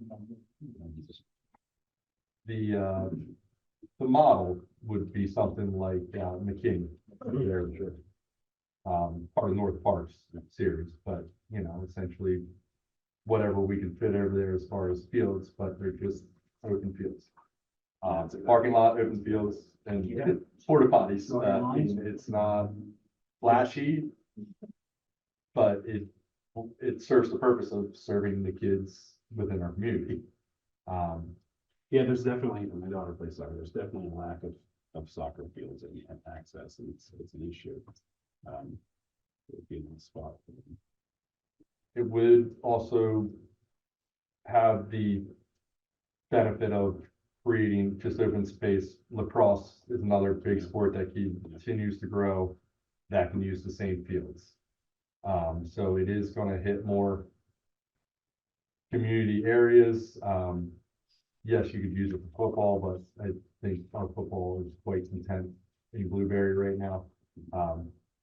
They won't go unused. That would be my answer, is we always have, and it's not just communities, but we have private clubs as well who are always looking to bring in rent fields, things like that. Especially in the summer months when we have lighting till 9 o'clock. And we can also put restrictions on it that, you know, here's your cutoff curfew for these fields, like we do any other field around here. Like I said, I know we didn't approve the money. I don't know if it's, can we ask them to front engineering fees and then we take it off the back end? How's, Some flexibility, but yeah, without appropriation from us, we can do it. I mean, how far along is engineering? Is this It's not at all. not at all? So. yeah, How much is it?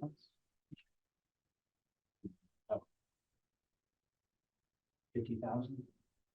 Is there a reason a client won't pay for it? Or are they barred from, are we barred from having the people that have approached using the field pay for it? well, they're willing to pay Or for, some of it. See, for, all of it, they yeah, want the fields. exclusive use of the field, which obviously wouldn't be needed. Okay. These would be all-purpose fields that a number of people can use, but we've been holding off, you know, until we decide, hey, what all do we need to offer? We want to make sure we have a fully comprehensive recreation program, and not just programs for kids, but programs for adults too. So how do we want to utilize our park space the best way possible? And we didn't get the funding last year with DCNR for it. And, you know, and doing a parks comprehensive plan is 6-figure. You know, we can do it ourselves. We can do questionnaires, surveys, and find out from our residents what they want. But then you've got to, you know, survey all your fields and do all the engineering work and, you know, the layout work, and it's not cheap. But since we keep adding properties, it seems to make sense that we do a comprehensive. It does. I think it's a big opportunity that we could miss out on. But I don't know if it's not the right. We can time, research it and see what the cost would be to, you know, I think no matter what we do as far as looking at a comprehensive plan, having that be a all-purpose fields basically isn't going to go away. Yeah, I think that's very appropriate. You make sure you got trees all around it and it's no lighting so that you're not affecting the neighborhood. I think that's a good way to do it. Yeah, I think that'd be a great. We can at least research on it, council say this is what we. Any there would be perfect. I mean, it's just like you said, open fields of. Sounds like there's a lot of demand. Yeah, I think there is. The other parts would be the community garden aid, and Yeah. as well, that's another place where you can expand it. There would be part of there. Would still be room for that. Oh, yeah, absolutely, Yeah. that's a large, Yeah. I want to say, isn't it 12 acres? it's more than that. It's Yeah. quite a, It's that. McGee Road is That about little 20. kind of trapezoid. Yeah, I think is it's that 20 level now? simply close to I 12. think it's 20 or 21. Yeah, so there's, I mean, I mean, some of it isn't usable, and there's Little Squiggly Creek you want to buffer, obviously, but there's plenty of space for the not for this. No, that's all. Yeah, I mean, especially if we could get them. willing It is to- cleared right now, I mean, it was being farmed by a guy who was growing garlic. Oh, really? So it's just moving dirt, it's not cutting down trees, it's just moving dirt.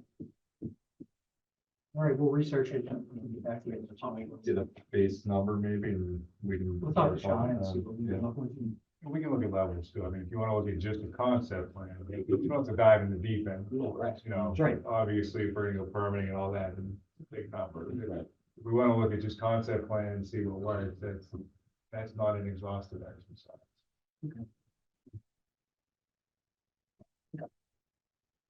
And then the only thing I didn't have is some of the acorn stuff. We are starting to playground should be shipping here in February.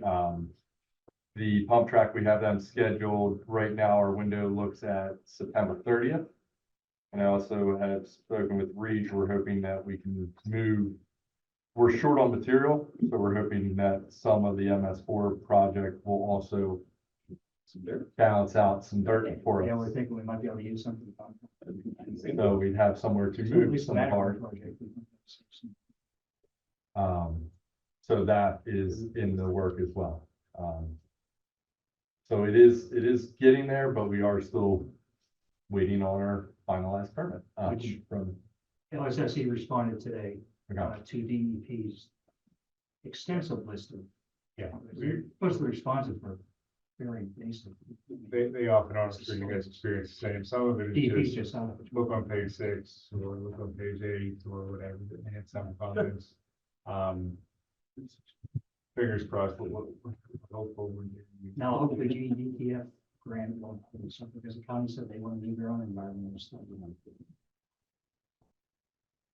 We just went through, so I provided as much information to the county as I could about what we've already done environmentally. So hopefully speeds things up in there. And then, sorry, that wasn't the last thing. Resident registration for the egg hunt will start Monday. And then, non-residents will be the following Tuesday. How many spots you have? It's 60 in each age group. We do the older kids, I think it's 8 to 11-year-olds on the Friday night. And then the, 3 age groups on Saturday, the rain date on Sunday. But yeah, we want to, they said we'll start Monday residents, the following Tuesday non-residents, because we have President's Day and we do Winterfest in the parks. So I won't be in the office to answer phone calls when people have trouble registering. Kathy's gonna be the instrument this year. Absolutely. Yeah, I recruited my daughter 1 year, that was nice. I think it was last year, actually. She got coffee out of it.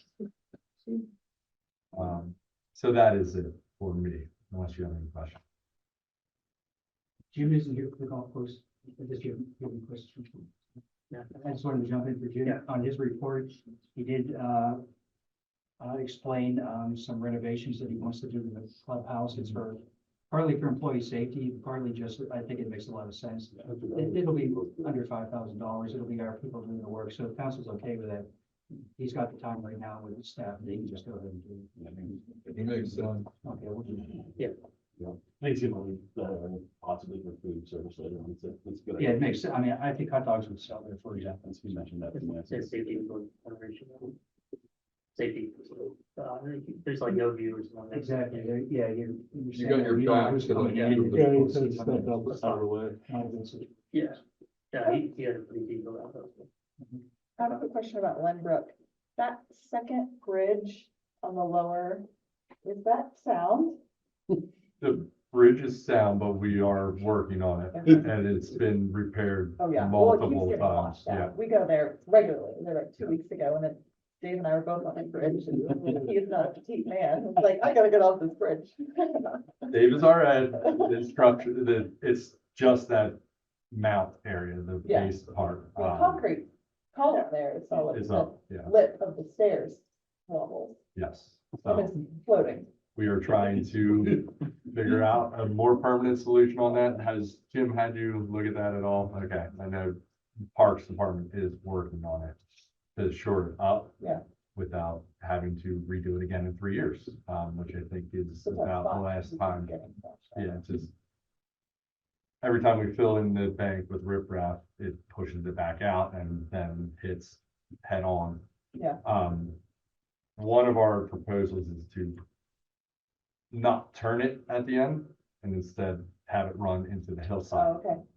Because that is the bigger issue, is because at 90 degrees at the end it comes down, it makes so the water comes and hits it head on, and that's why it's washing out.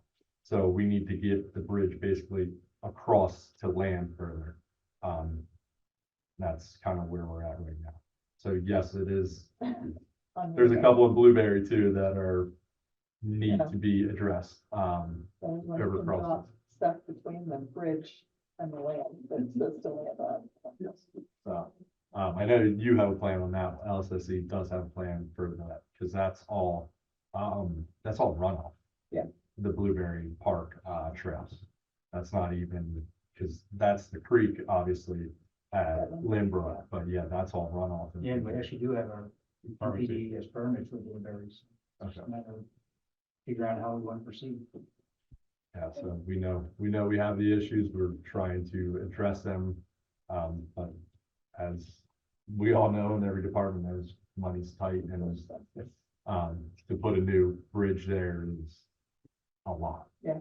So we're gonna try to address it without having to put a whole new structure in place.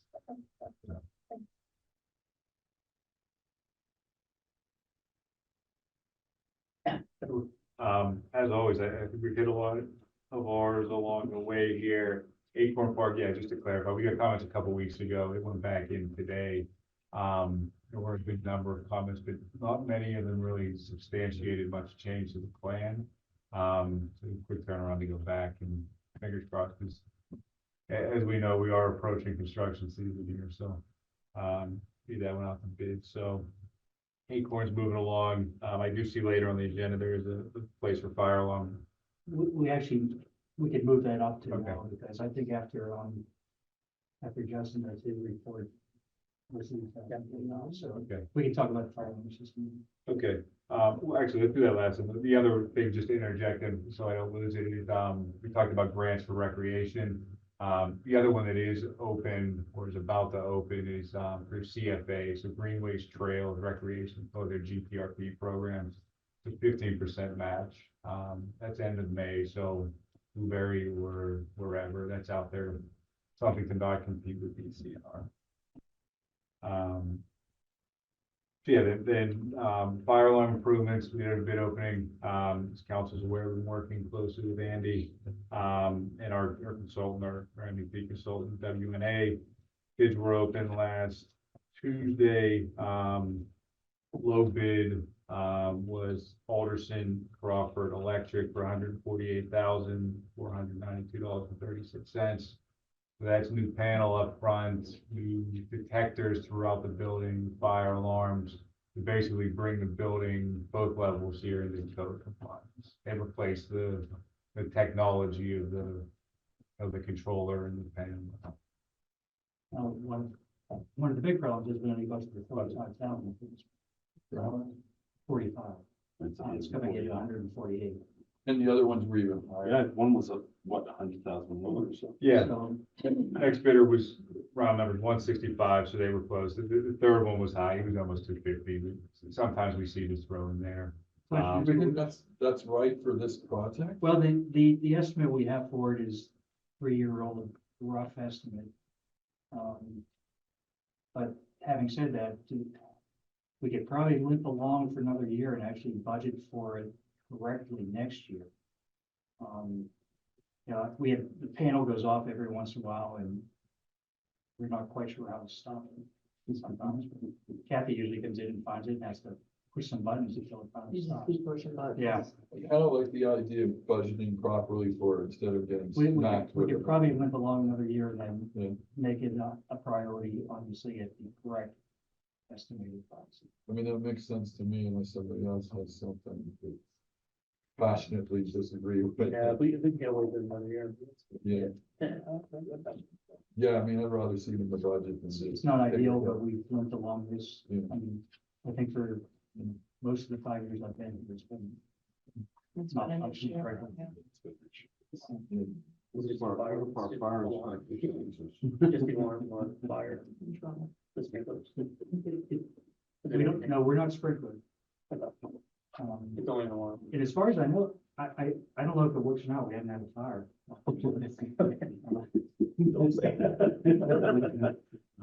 So the only annoyance we have is when it makes those sounds and we have to press buttons and things. It hasn't failed to go off when we've had a problem. The main problem with that panel is the software that runs it comes on a 3.5-inch floppy drive. That's all it is. Okay. And what happens is it can't reboot the CPU on its own anymore. What happens is it goes into battery backup mode. Even though there's power to it, it'll run the battery again, then it goes into a fault. And then it complains. Yeah, Right. Yeah. So what you'd have to literally do, you have to disconnect the power and the battery. Then restart it on 110, then plug the batteries back in again. So then charge the batteries back up. So it does work when the sensors go off. It just doesn't know what to do when we have power failures and stuff like that. That's where it gives it that fault. Pre-budgeting next year, we've expended most of what we need to put together the specs and all that good stuff, so we just have to rebid it next year. Okay. Would it help, Andy, to put a UPS on it, a small portable UPS, just to bridge it over? I could look at that option and put a 1,500 on it or something like that, and see if that helps. It'd be a couple $100, It's probably. only a couple times a year it does it. But I can certainly look at that as an option. Or a couple times a week. Well, the fault that I was talking of only happens a couple of times a year. That's when I have. Power off, yeah. We plug it or anything. Yeah. But it goes into error code all the time. Because it loses track of the sensor. It's there. It knows it's there. It'll work, but it tells you it can't find it. Okay. Get your ground. Yeah. John, anything else? No, unless there's questions of council. Are you a father for the second time? I am, yes. Congratulations. The second son came on the 13th, so 3 weeks in. You look a little tired. Yeah. It comes with the territory, right? But it's flexible.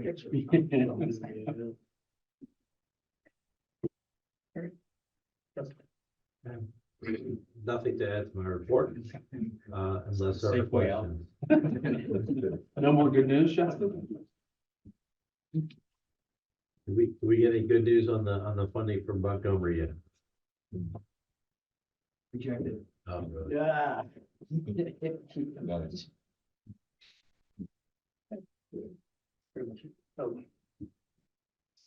Hey, you folks have my, report, just a couple updates, just to give you guys an update on Chief Leach, he's doing well down at the, FBINA. They had an event down there where they all shared patches and challenge coins and stuff like that. That's, 200 different officers from departments around the world, and our patch was voted the best patch, down there, so that was a big deal. He was in New York City with they get special access stuff. That was last weekend and up to night, steak night. So he's doing well on that. As mentioned in my report, working with Lexipol to move forward with the accreditation. One of the projects that we need to do is the way the cells doesn't provide privacy for people in the cells who are using the bathroom. And so, in order to meet the accreditation standard, we have to make some modification to the cells. The point with Lexipol that I'm working with the accreditation just suggested that we could erect some translucent plexiglass on the exterior of the cells that would meet the standard and provide the privacy. And if you go to another jail in other places, they're not structured as open as ours are.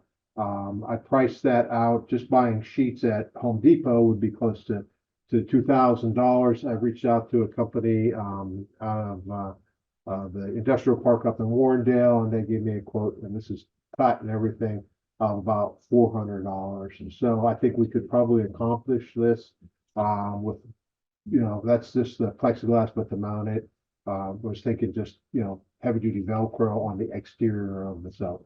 It'd probably be about $500 for the whole project. So I'm going to meet with the person for the accreditation on the 15th and make sure before we commit anything to that we're on the right track for that. The other things they did was they put a little piece of tape on the cameras and blurred out the toilet in the other cell.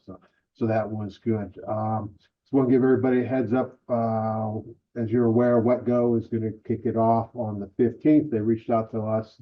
They're giving out free car washes for their first 6 days. And they reached out for traffic control detail from 9 to 7 every day, starting the 16th, running through the 19th. So myself and some of the officers went down to look at and see what we were going to be dealing with, and that's going to be a problem. Yeah. So, the thing is with traffic is what it is. So actually, the heavier traffic is, the easier it is to control and the safer it is to control. So if it's heavy, then the officer will be at the intersection off of Nicholson Road to allow people to get in. I think the problem we're gonna have is people exiting and wanting to go left and go south on Nicholson through all that traffic there. That's gonna be a problem because the other alternative is they go out on the 910 and go right and then turn around somewhere down there and come all the way back. So I'm not excited about that, but we'll get through it and then hopefully, and once they're up and running and doing normal operations, they won't be free and it won't be the crowds that we had there. So, and, the mayor asked me to bring this up to, beards have been, well received and we would like to approach council. The mayor said that he was on board, but allowing it with the standard that we currently have, for the thing to keep them well trimmed and maintained. So it's up to you guys. Like I said, the mayor did say he wanted me to express that he's on board and supports that. Times have changed. And if you see how handsome Joe Poisker looks with his beard, it looks quite distinguished with it. Everybody's done a nice job of keeping it neat, and we'll keep on top of that. You can see his scalp. Yeah. So. Fine by me. But, That's the guy with the yeah, beard. yeah, but, that's my report. Unless anybody has any questions. And in there, we talked about the damage to Blueberry Hill Park and how invaluable the camera systems are, and we really want to, get those out to our other parks. I know Lynbrook was slated for this year for the expansion with the house on there and get it, and then even if we can get that corner down there, we want to keep all the corners of the borough that you can't come in without coming on a camera. It's really been the biggest change in my career. It really helped out. Do we have cameras in Old Orchard? Yes. Okay, good. Yeah. Yep. I think we see all this people. Yeah, really. Yeah.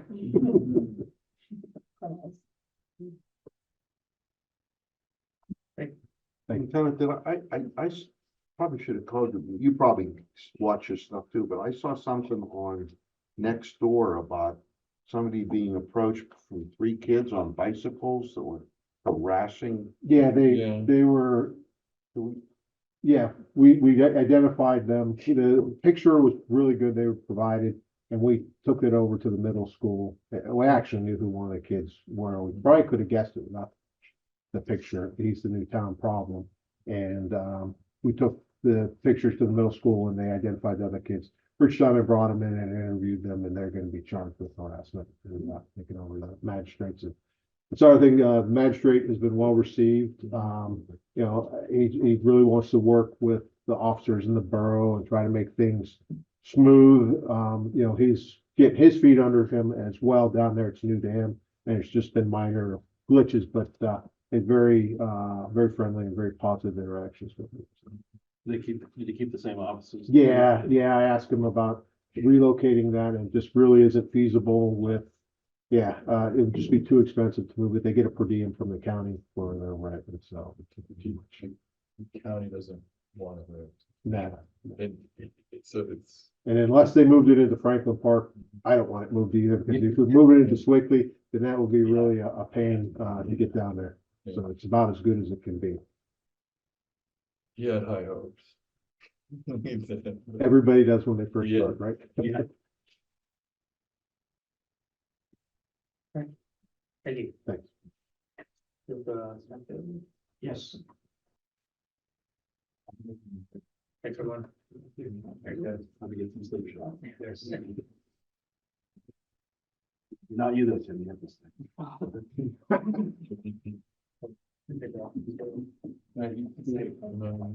Meeting Wednesday.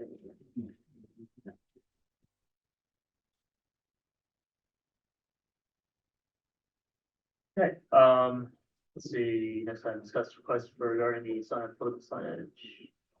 An email that was sent to the council, from a resident in Nelson before, asking the council to consider from size of political signs. Size is in the content, is it not? No, I Supposed to be mean, content neutral. anytime we're talking about political signs, we gotta be careful and otherwise. Andy and I have had discussions, about, there is an article in the recent Borough News just about these contours and issues. And yes, I mean, the issues have always been, there's no regulations really on for sale signs, in front of the houses, and there's political signs of, requirements for time that they're out, coming back, some type of permitting, the actual size. And so we do have, Andy, I know we lost Tim or so. I mean, we do have some, restrictions. And I believe this one we looked at and it sort of exempted political signs from that Yeah, size. it exempts the political signs your political signs are exempt from regulation, other than that they cannot be in a public easement. But there's no constitutional reason to, I mean, you can definitely regulate using content neutral like size and place Yes. and all that stuff. Well, I mean, that one, is fine. Even the ACLU agrees, Yeah. you can't be in the right of way, Yeah. you can't be on public property. The Mhm. sort of idea is if you say, well, political signs have to be, I don't even know what the state of yard sign Yeah, I don't is. think you would want to do that. No, I think what you want to do is say, you could say Some every sign. sign, like across the board. again, that'd be neutral. You Right. could say every sign. I think that's So true, that would be- unless you've got one of those, unless you go and get a permit for something particular, like. Yeah, you don't even wanna. Yeah. Yeah, I mean, you could get one for making sure it's of the right size. and Everything else, but what is the main issue? That they're just too large, like there's certain ones I don't are think big? it's an issue. I mean, Andy keeps up with them pretty well. There's a couple of places where they go a little bit crazy, and they have very large signs and banners up. Where that touches on freedom of speech and so on and so forth, I don't know, that starts getting pretty sticky. Yeah, but in terms of lines of sight and things like that. There's probably 3 places in the borough where they put like 4 by 8 sheets of plywood size signs up. That's the largest house. Yeah. But we are, actually, Tim and I, so we're into the sign ordinance. In general, we're looking at a number of different things in there. One of the other things that came up with is the holiday lighting specifically between November and December. We're looking at that way that was phrased, is whether or not that really is being very, I guess you could say, secular.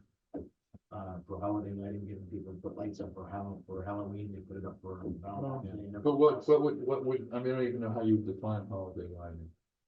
But with LEDs these days, it's around around the calendar. these Yeah, days. so that's what I mean, so I don't, maybe it's just something we don't even want to touch. I would think you don't want But to. if you looked at it and you read it one way, technically, you're gonna only have outside decorated with lights up between November and December. And you read it another way, it's unregulated unless it's a commercial location, so it's a little bit fuzzy. So Tim and I each have a slightly different interpretation of what it's saying. But again, we're looking at all this stuff and we're gonna get some advice from Max as we go. It's been a pet project since, Max, about August of last year. Well, But yeah, I mean, the topic you're talking about fits right into that. I'm not saying you gotta wait on anything where that's concerned, but, just let you know in the background, we are working on trying to bring some recommendations forward to help tweak this and add that to it.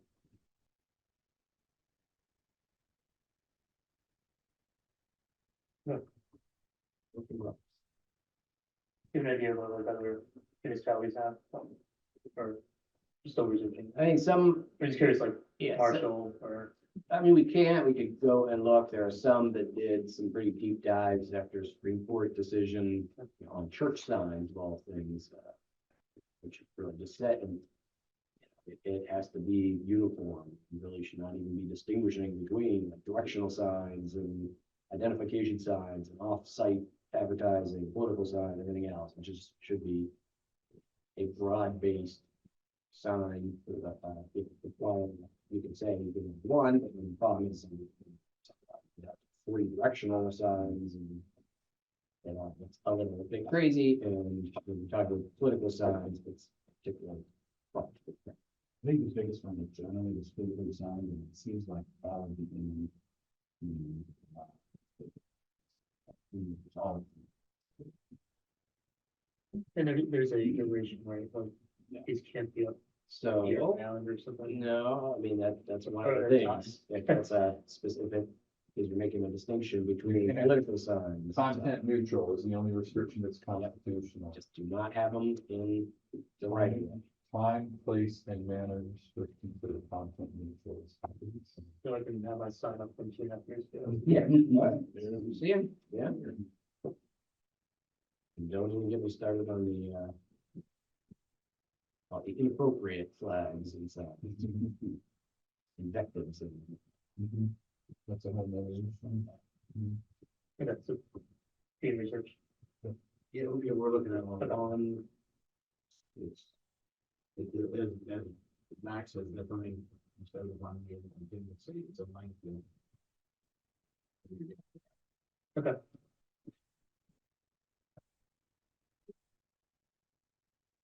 Okay, get it for a second. Managers. Yes, I'll try to make up for some of this. Yeah, we do. A live snake nursery. Where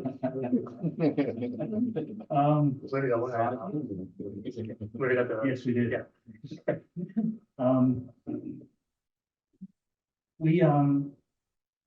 We inherited 100 plants, Oh, yeah. that need to be put in the ground by April, I think, in order for us to qualify to get 100 more plants this year. Yeah, we did. We adopted 100 plants at the And last minute. they're specifically plants that are good for riparian buffer plantings. And so I reached out to the Penn State Master Watershed Steward Program to talk about possibly creating a livestock nursery, which is basically, we're gonna plant these plants, fence them off so deer can't get to them.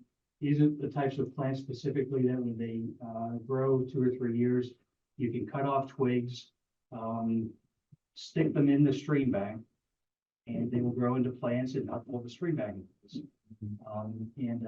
Penn State Extension, after talking to them, they said they'd be willing to provide the volunteers to maintain it, to put the plants in the ground. I told them we would look into getting some grant funding potentially to help us fence them in. Initially, we just probably fence them in individually. But ultimately, you'd want to have a fence around the entire thing that keeps the deer out. You can have it large enough that you can expand it to include other types of plants. You can also, if you're doing a riparian buffer improvement, you can actually dig out these plants and transport them and plant them as a full plant, not just as a live stake, utilize them that way as well. As far as the location for something like this, there's potential to do it near where the memorial or the community garden is right now. But there's also another site I was looking at. Is leasing property in executive session? Okay, so I'll explain that further when we get to executive session. But I think we do have some options available to get something up and running by April. Penn State Extension, I told them that if they wanted to then potentially sell the live stakes, they could do that. I mean, they're providing volunteer manpower to maintain this. Tax exempt status. No, but. And in Franklin Park, it would be free. So Yeah. if you've got a residents who have a stream running through their property and it's eroding away at the banks, we could provide them live stakes that they can stick in and actually grow in the plants. You know, we can do that. Oh, we'll try to. So if that's okay, I can pursue this a little further. We'll talk in executive session about on their location to the one I mentioned. Okay. Our alarm recovered, Mayor's Monarch Pledge is a pretty easy one. We'd like to take the pledge again this year. But Don Platt looking at what we might want to pledge to do this year. We've achieved our goals in the past. Trails and connectivity. That was number 2 in our comprehensive plan, right after green space preservation. I wanted to bring to council the opportunity to proceed with that by potentially looking at hiring a consultant, at least soliciting grant funds to hire a consultant to do an active transportation plan for the borough. And that takes a look at the entire borough, what our infrastructure is right now, what potential there is. It prioritizes the projects and gives you cost estimates. And it's not just trail system, it's also sidewalks potentially, bike paths, that kind of thing. But a number of communities have done it. I can provide some copies for council of what other communities have done. But I'd like to at least research what the cost would be for something like this and what funding may be available, because there is funding definitely for this kind of plan. And we also have a Franklin Park resident, Ed Engler, who was a founding member of Bike Pittsburgh, and he also founded the North Hills Bike Walk Run Alliance. Walk run or run walk. And Ed's been very active. We've spoken several times and he'd love to be a part of this project going forward. So I think we have the resources we need. But I'd like to at least come back to council and say, this is what it would take. This is what it would look like. And it gives us a chance to at least prioritize where we might want to put sidewalks in, where trails might go. Seems like a reasonable thing to do. So I attended my first meeting today as the solicitor for the Regional Trail Corporation. So it's the combination of Allegheny County, and it's all the way over there. So in terms of contacts or otherwise, a little bit, we got contacts at the county, Carla Carvada, we run into, she's big on trails. Yeah, there are a number of organizations out there. There's Yeah. the Allegheny Green Web, which is, I think, kind of in hibernation right now. Green Web. You know, they had a master trail Yeah. going all the way around the county. But, you know, we want to try to link up with other folks and try to link our trails together. You know, the Allegheny Land Trust, for example, has a plan for their trails and they want to try to link parks. Well, why don't we work with them? Especially 2016 was in the northwest part of the borough, right? They don't look over commercials, Exactly. whatever that So means. it seems to make sense that, you know, we look at our overall trails and connectivity. McCandless is working on that too, so Yes, this they would be a good resource. Yes. Yeah, they've reached out to us about a trail along Pine Creek Road already. Okay. Extending in Franklin Park. So, yeah, okay, we will do that. Lithium battery dangers. I can't help you on this one. I forwarded everyone copies of the links in the presentation. I hope everybody got a chance to take a look at least some of the videos. It's a new normal for us. I mean, the electric industry, electric car industry, electric motor vehicle scooters, even the mobility scooters that the senior citizens have lithium-ion batteries in them now. In fact, the Housing Authority in New York City is looking at 170,000 units right now. I'm talking about banning the scooters, the bicycles, and even the mobility vehicles with the lithium-ion batteries in them, because they've had so many fires, and some of them resulting in fatality. The chemicals that come off of those batteries when they're burning, it only takes a few parts per million, and it can permanently cause health problems. It can damage your skin, it can damage your lungs, it can damage your eyes, cause blindness. When those batteries go into overload, they produce hydrogen, they produce oxygen, and then once they get hot enough, it ignites. And that one particular video was on there was a father and a child and a dog sitting in a living room. The video is 20 seconds long. It starts, he happens to hear something pop, the dog picks his head up and looks at the scooter. He realizes there's a little bit of smoke, he goes over and unplugs it, turns around, and then it just starts jetting all over. Manages to get him and the dog out just in time, and the house was obliterated. It's a bright sunny day, you can see right through out the patio doors, and in the next frame, everything's black, everything's gone. 20 seconds, gone. That's how fast it happens. So today's show is one of the videos. They talked about the people that are doing the testing on this stuff. It's very important we get some, knowledge of this, and we get the word out to folks that, this is dangerous. It's a new technology. Technology is advancing very fast, much faster than the codes that need to be regulated. So we're looking at 2024 codes coming out shortly, being adopted late 2024, 25. They're gonna have nothing in them. The earliest codes we can hope might have something in it is the 2027 codes that we might adopt in 2030.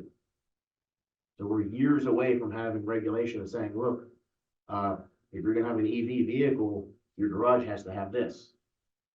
Right now, if you own a hydrogen powered vehicle or a compressed natural gas vehicle, by fire code, you have to have an explosives detector in your house along with your smoke detector. Service stations have to have them as well, if you're gonna service those kinds of devices. So this is all type of stuff we have to look at locally to try to figure out how we're gonna get the word out, how we're gonna help regulate some of this stuff. within our span of control. Obviously, we can't tell everybody what to do nationally, but we need to be looking at ways that we can say, you know, do we want to have, how do we want to handle charging stations? Can we regulate a charging station? One of the points that was brought up, this all comes from, by the way, the Building Codes Officials Conference I was at last summer. Tom Cook, the fire commissioner for Pennsylvania, was there. Our local Allegheny County fire marshals and everyone were there. And we were talking about this, you know, we have situations where people have cars sitting in their garage charging. The RAC did not adopt sprinklers for residential construction. So the state of Pennsylvania as a whole is behind on the fire codes because we're not putting this stuff in. There's nothing there that if this starts to go wrong, even try to protect the house. Is the sprinkler going to put the car out? No, it's not. You got to literally drag the car out, as shown in one of the videos, cover it with a special tarp. Then even the fire trucks are escorting the tow trucks to the place where they're going to drop these cars off. Where are those cars going to go here in Franklin Park? Are we going to park them next to the gas pump at Steadford? We're going to park them next to the paint shop over at the body shop and wait for that car to start burning a second time. You know, do we want to have a regulation where from the police side, we have a 4-car pileup. 2 of them are EVs. We don't know if those batteries are damaged. We don't know, can that person drive that car home safely and put it in their garage without that battery igniting overnight? Did a car go off road, bottom out on top of the battery? You can't tell these are damaged.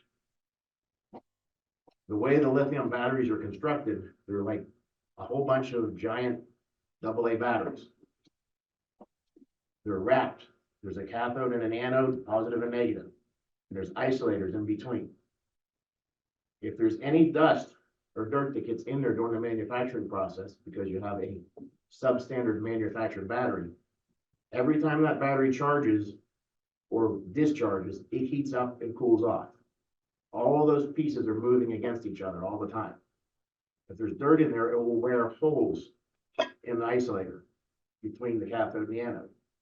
When that occurs, you get the start of what's called thermal runaway. The battery's shorting out internally. All that energy now is trying to go from positive to negative, negative to positive, whichever way you want to look at it.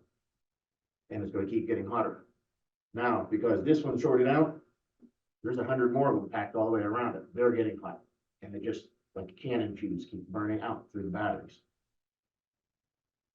So we're going to have to look at, I mean, the Pittsburgh Mills, one of the things I had in there, Pittsburgh Mills, the Hallmark fire, $3.8 million in damage. It wasn't even a rechargeable lithium battery. They were little coin cells. For the talking greeting cards, they got extra batteries in.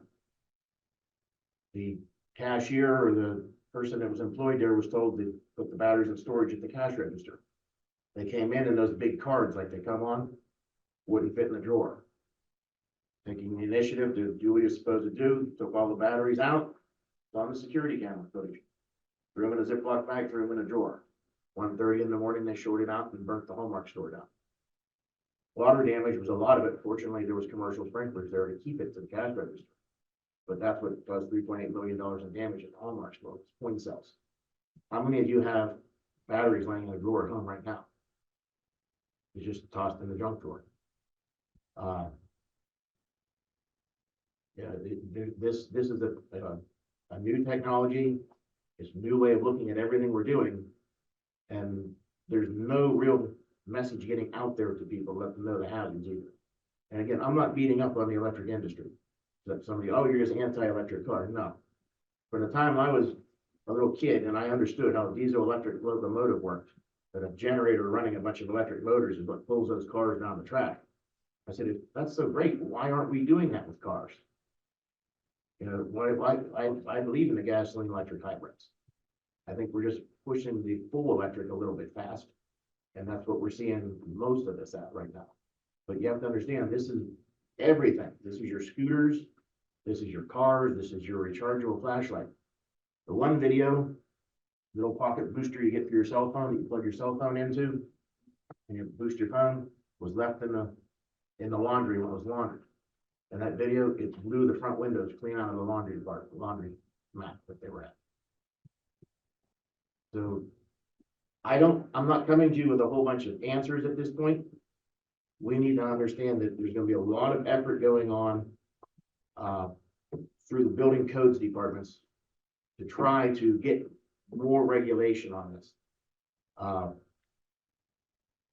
Email campaigns are the reason why we don't have residential sprinklers in new residential construction right now. The email campaign by the developers and so on and so forth, because they don't want to spend the money to put the sprinklers in. So we may be reaching out to you to say, hey, look, we're looking for an email campaign at some point, and we need to communicate this hazard to the RAC one way or another so that they stop not putting these things in. Another item that the RAC did not put in for Pennsylvania is a special type of closure on your garage door leading to your residence to make sure the door is closed and seated properly. So you can actually wind up with, without that on there, these cars going off in a garage, such as the Jeep. If you saw the video of the Jeep, people had smoke in their house. They called the fire department. The fire department responded, went through the house. That led them to the garage. When they saw the garage, they saw fire in the back seat of the Jeep. And the fire department began to deal with it. The next thing they knew, the garage door blew off the front of the house and took the captain's helmet right off his head, standing in the driveway about 35 feet away. You know, nobody knows what this is. You know, that hydrogen that's in there, would an explosive detector have helped the matter? Maybe it would have, maybe it wouldn't. So that might be some sort of regulation or legislation we'll be looking at. Throwing the batteries away and properly disposing of them. Since I've been here, there's 3 times we've had refuse trucks on fire because something got put in and went through the compactor that shouldn't have. Not recently, but 3 times. And they will literally just dump the truck wherever they are. If they're in the middle of Ingham Heights Road, that's where your fire is going to be, right in the middle of Ingham Heights Road, because they're going to save the truck. They're not going to try to drive somewhere. But the bottom line is when those electronics and the batteries burn, they produce hydrogen fluoride. And when that is exposed to water, which we're 70% water, it creates hydrofluoric acid. And NIOSH defines an exposure limit of 30 parts per million over 8 hours, hydrogen fluoride, as the maximum permissible amount. And to give you some idea what 30 parts per million are, visualize 1 grain of sugar in a pile of 273 sugar cubes is 1 part per million. 1 second in 11.5 days, or 1 kernel of corn from 1,250 ears is 1 part per million. By the time you see it, you're so far over 30 parts per million, you're already in trouble.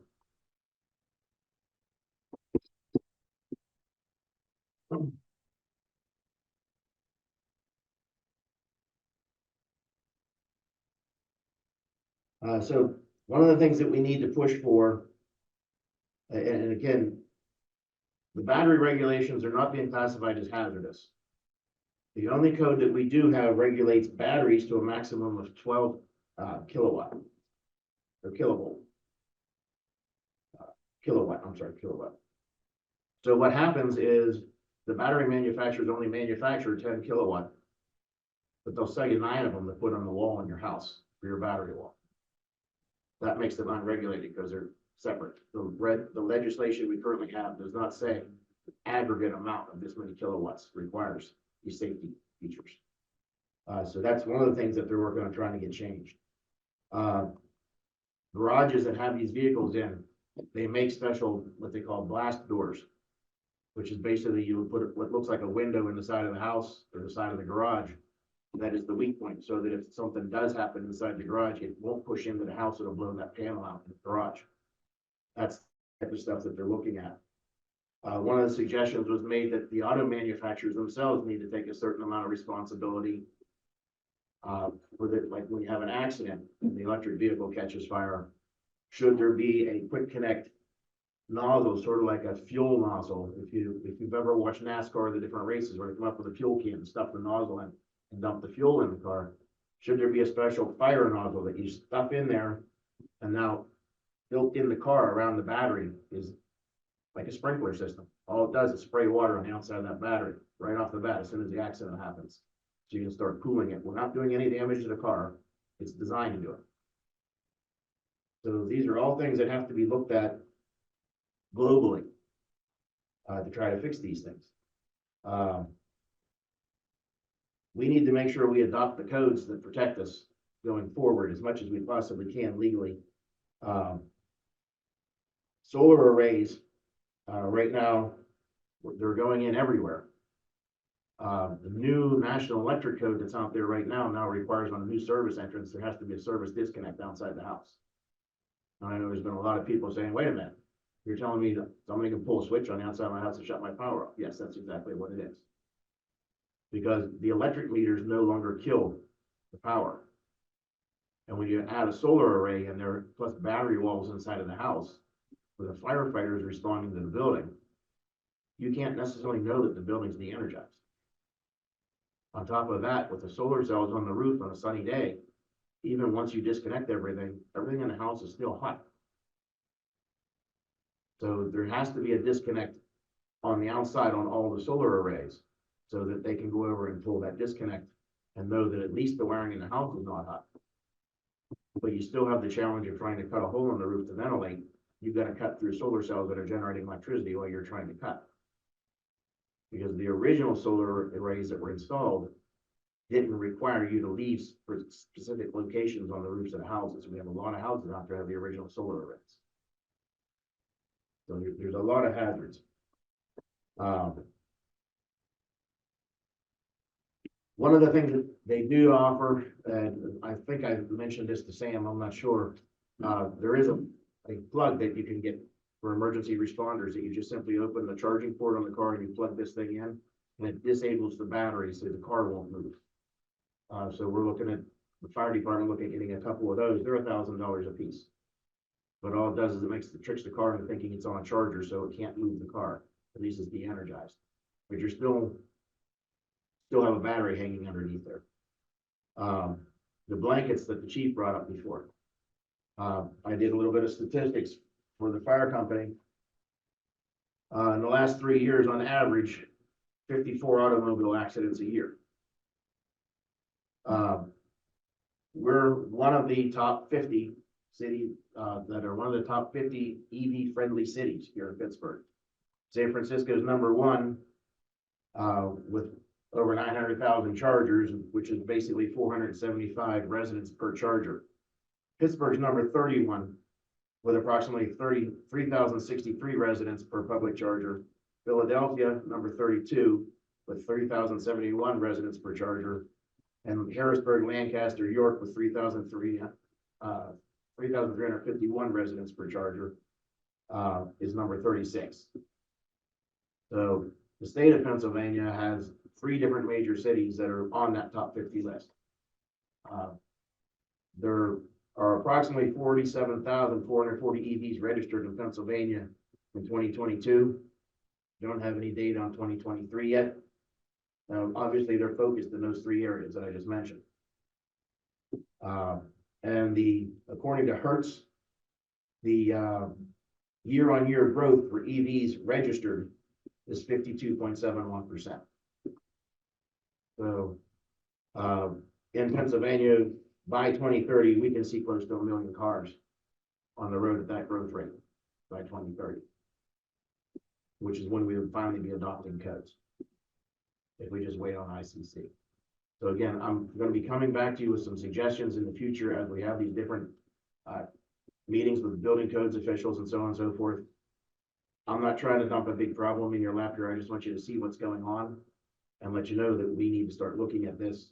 And when we adopt codes, make sure we adopt everything we can when it comes to protecting people in their house with these devices around.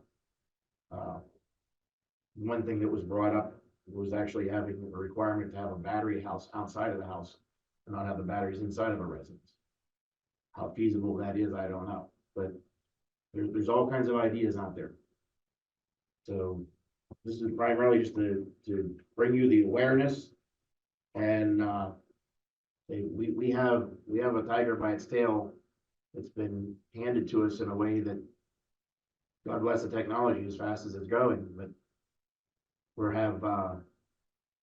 every action has an equal and opposite reaction is the bottom line. For everything we get is good, there's gonna be something bad. You go back 60, 70, 80 years, hydroelectric power was gonna be the savior of all the energy needs. And then we found that it disrupted fish from migrating and breeding.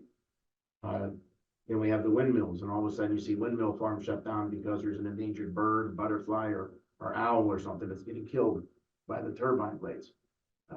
None of it was intended to cause those harms. Nothing we're dealing with today was intended to create any of these problems. We just have to realize every action has an equal and opposite reaction. It's there everywhere. So that's primarily the awareness I wanted to bring to you and let you know that you'll be seeing and hearing more as the different stuff in the building codes. And it's really important we stay up on our fire codes and adopt them as quickly as possible. And any ideas that you have are certainly open. I'll take them back up the ladder to the Office of the State Fire Commissioner and the county marshals as well. We can try to work this out. Any questions or concerns? Yeah, so, yeah, I was just wondering, so somebody installed a residential charger at their house, whether it's a 1540 megawatt or custom connector or whatever, is there any kind of like that inspection process that the borough does? Nothing other than a normal electrical inspection if the electrical charger was installed at the time of construction. And that's like after my deal, if I do it now, for the year 15 years. Well, let's just say I wanted to have an inspection for the borough people, like, are you or Sam able to? We would be able to refer you to an inspector. Okay, all right. And then you can handle it entirely on your own. We use code systems for our inspections. And that's a key question. I mean, to make sure that those chargers are working properly, because that's usually what causes the batteries to fail. The second thing that causes batteries to fail is buying aftermarket batteries, because they're a whole lot cheaper. Also, that comes down to the safety mechanisms, even on the solar. You've got these battery arrays, you've got those regulators and this charging equipment. Solar cells are designed to run for 20 to 25 years. But is anybody inspecting all the regulators and the switching gear and making sure it's working properly? You can install a service disconnect outside of a house, and this is one of the questions that's going on right now with the NEC requirement. You have to put that service disconnect in, but who is cycling that disconnect on a somewhat regular basis to make sure that it's going to work when it's needed?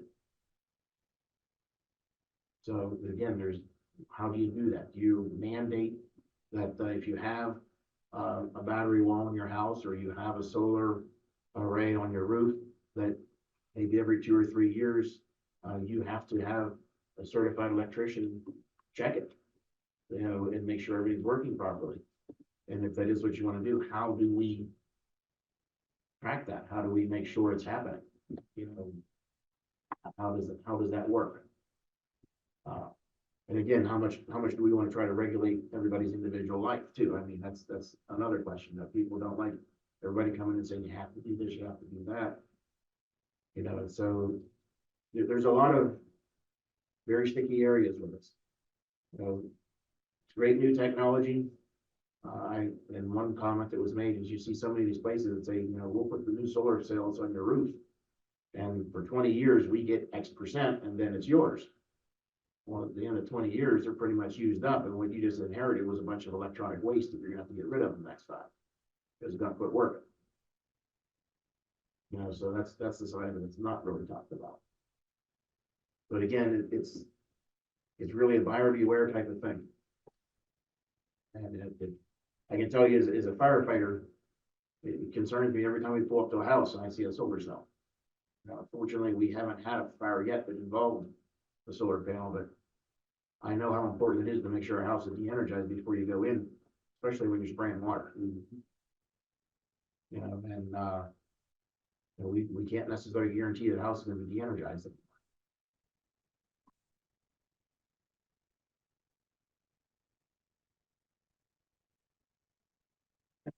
The RAC is a residential advisory commission.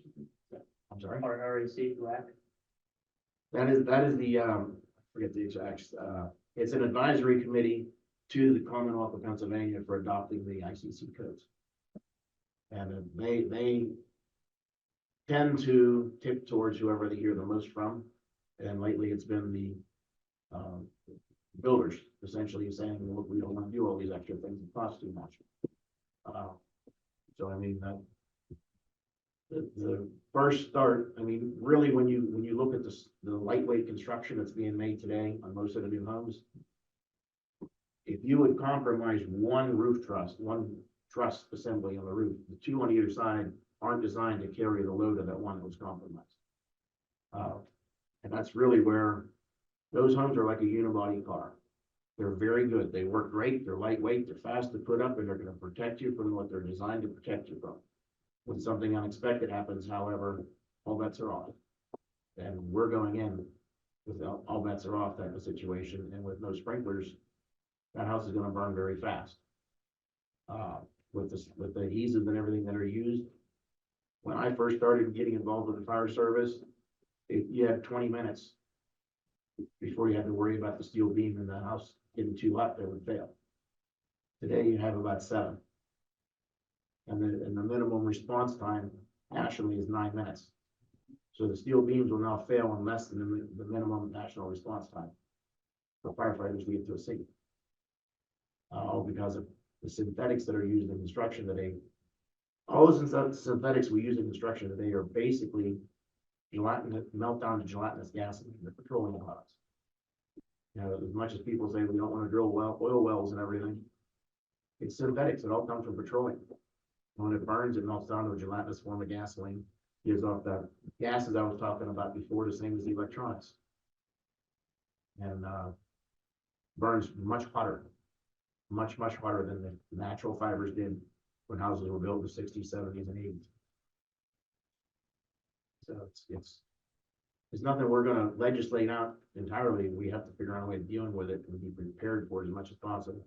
Because this isn't the rule. These cars burning, these batteries burning is not the rule. And I don't want you to take away that this is the rule. But the statistics are that we're going to be having these types of fires in the not too distant future. And they happen so fast and they happen so violently, as you've seen if you've watched the videos. It doesn't matter what your response time is. You're not going to get there ahead of it anymore.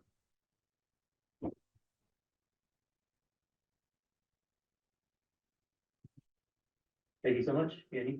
Thank you for the time. Yeah. Okay.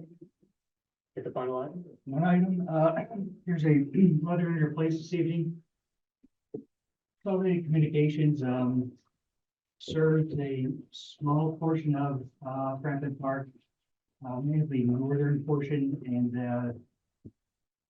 funny thing is, we actually have a franchise agreement with them as we do with Verizon and Comcast, and, we negotiate with them on the franchise agreements through the Northwest Council of Governments, through Attorney Dan Cohen's office. We had an 8-year franchise agreement with Consolidated, which was expiring this year. And he was reaching out to them to start the process and couldn't get a hold of anybody. And then, we all received this letter saying Consolidated was getting out of the TV business, cable TV business. So, they've been reaching out to residents of Franklin Park, letting them know that, apparently they are recommending they go to DirecTV, because they can get a discount. We've also had a company called Fidium, who's been going door to door trying to sign people up for part of consultant service. Oh. Well, Yeah, it definitely is. Oh, definitely. I talked to Mike Cooper from Consolidated. He's Okay. been pushing it all up and down the streets. It's a subsidiary of That's Consolidated. what they told us too, even though their Consolidated's letter says they're recommending DirecTV to their customers. Well, speaking is only a glass internet. It's gonna be high-speed internet, And then only, no TV. no TV. Is it hardwired or is it like T-Mobile's cube that's? No, it's gonna be hardwired. Okay. That's actually where the top of Cole Road.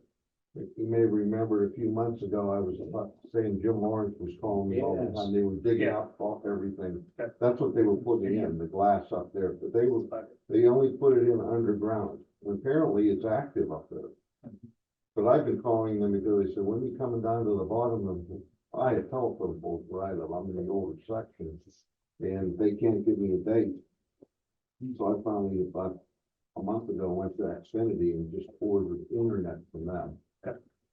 But what most people now are just going high-speed internet and then they're streaming it. Right. Yeah. So they were offering, I have their flyer, they were offering with the Fidium glass internet coming in, they were offering a discount on DirecTV, but not through the dish, it would be DirecTV through the internet.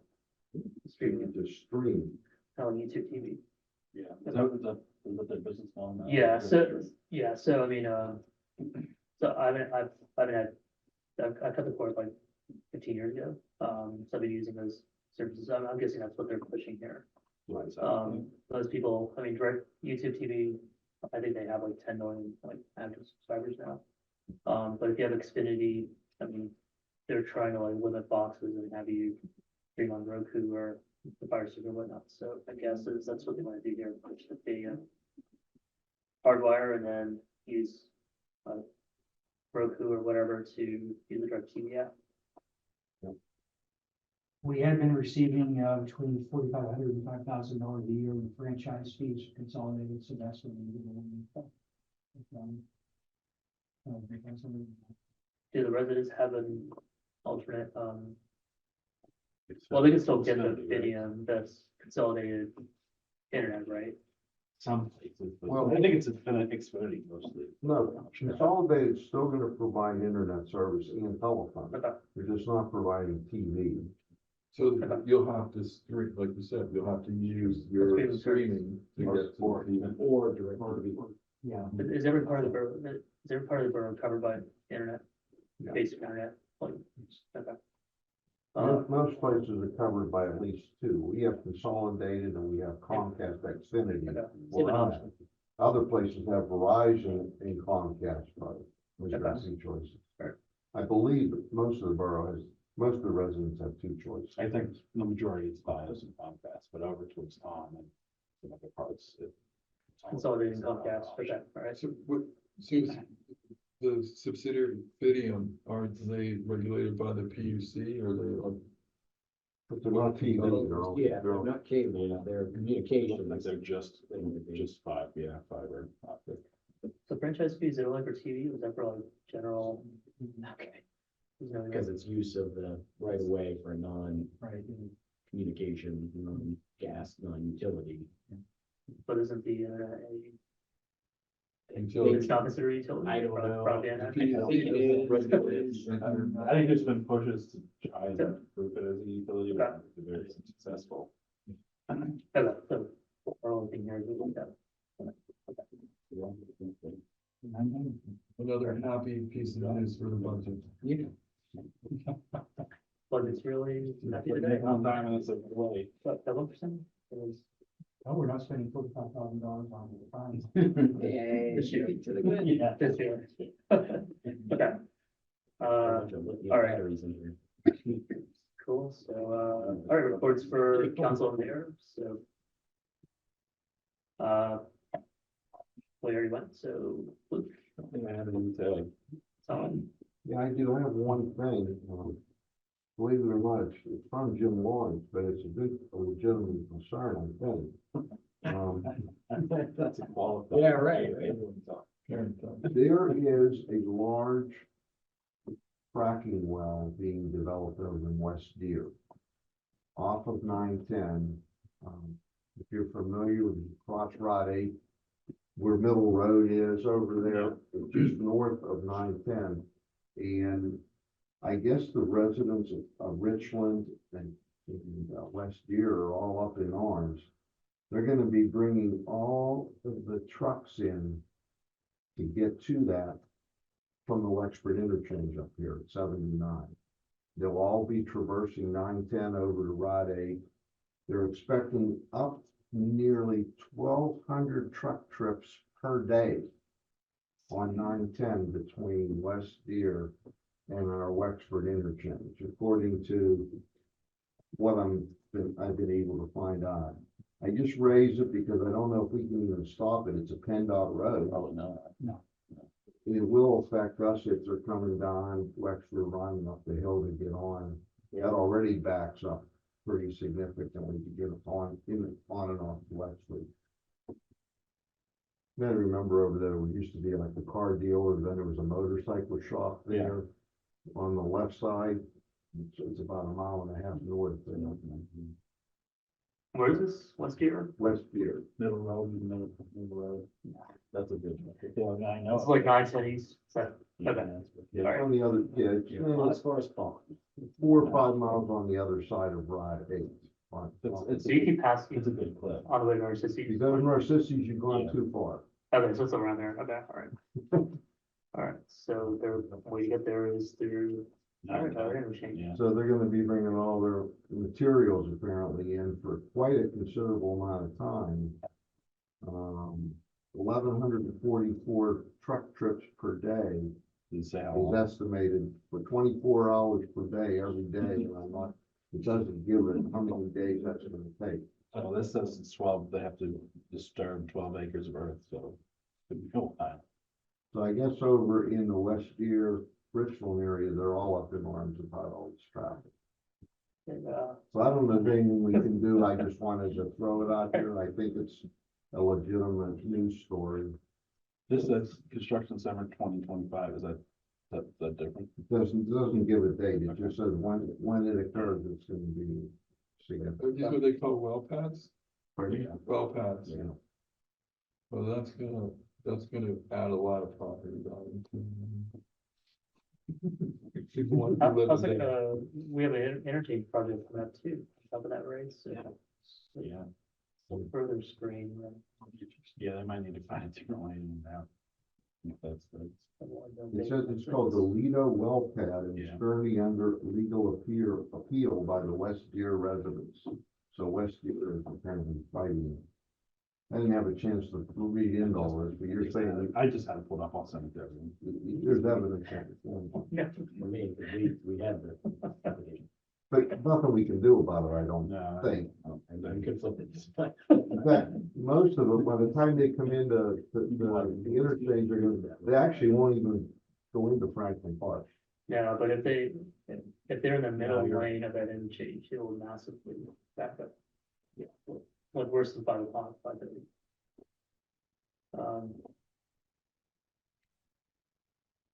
We could say this. From a traffic perspective, I mean, beyond LA, then it's.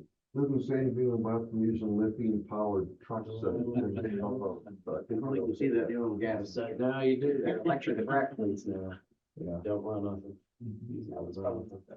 I told Jim I would just alert council and let everyone know, but again, since that part of the interchange is in Marshall, it actually, I don't think it'll even come into the borough. But if it's on the state road, I don't think there's hardly anything we can do.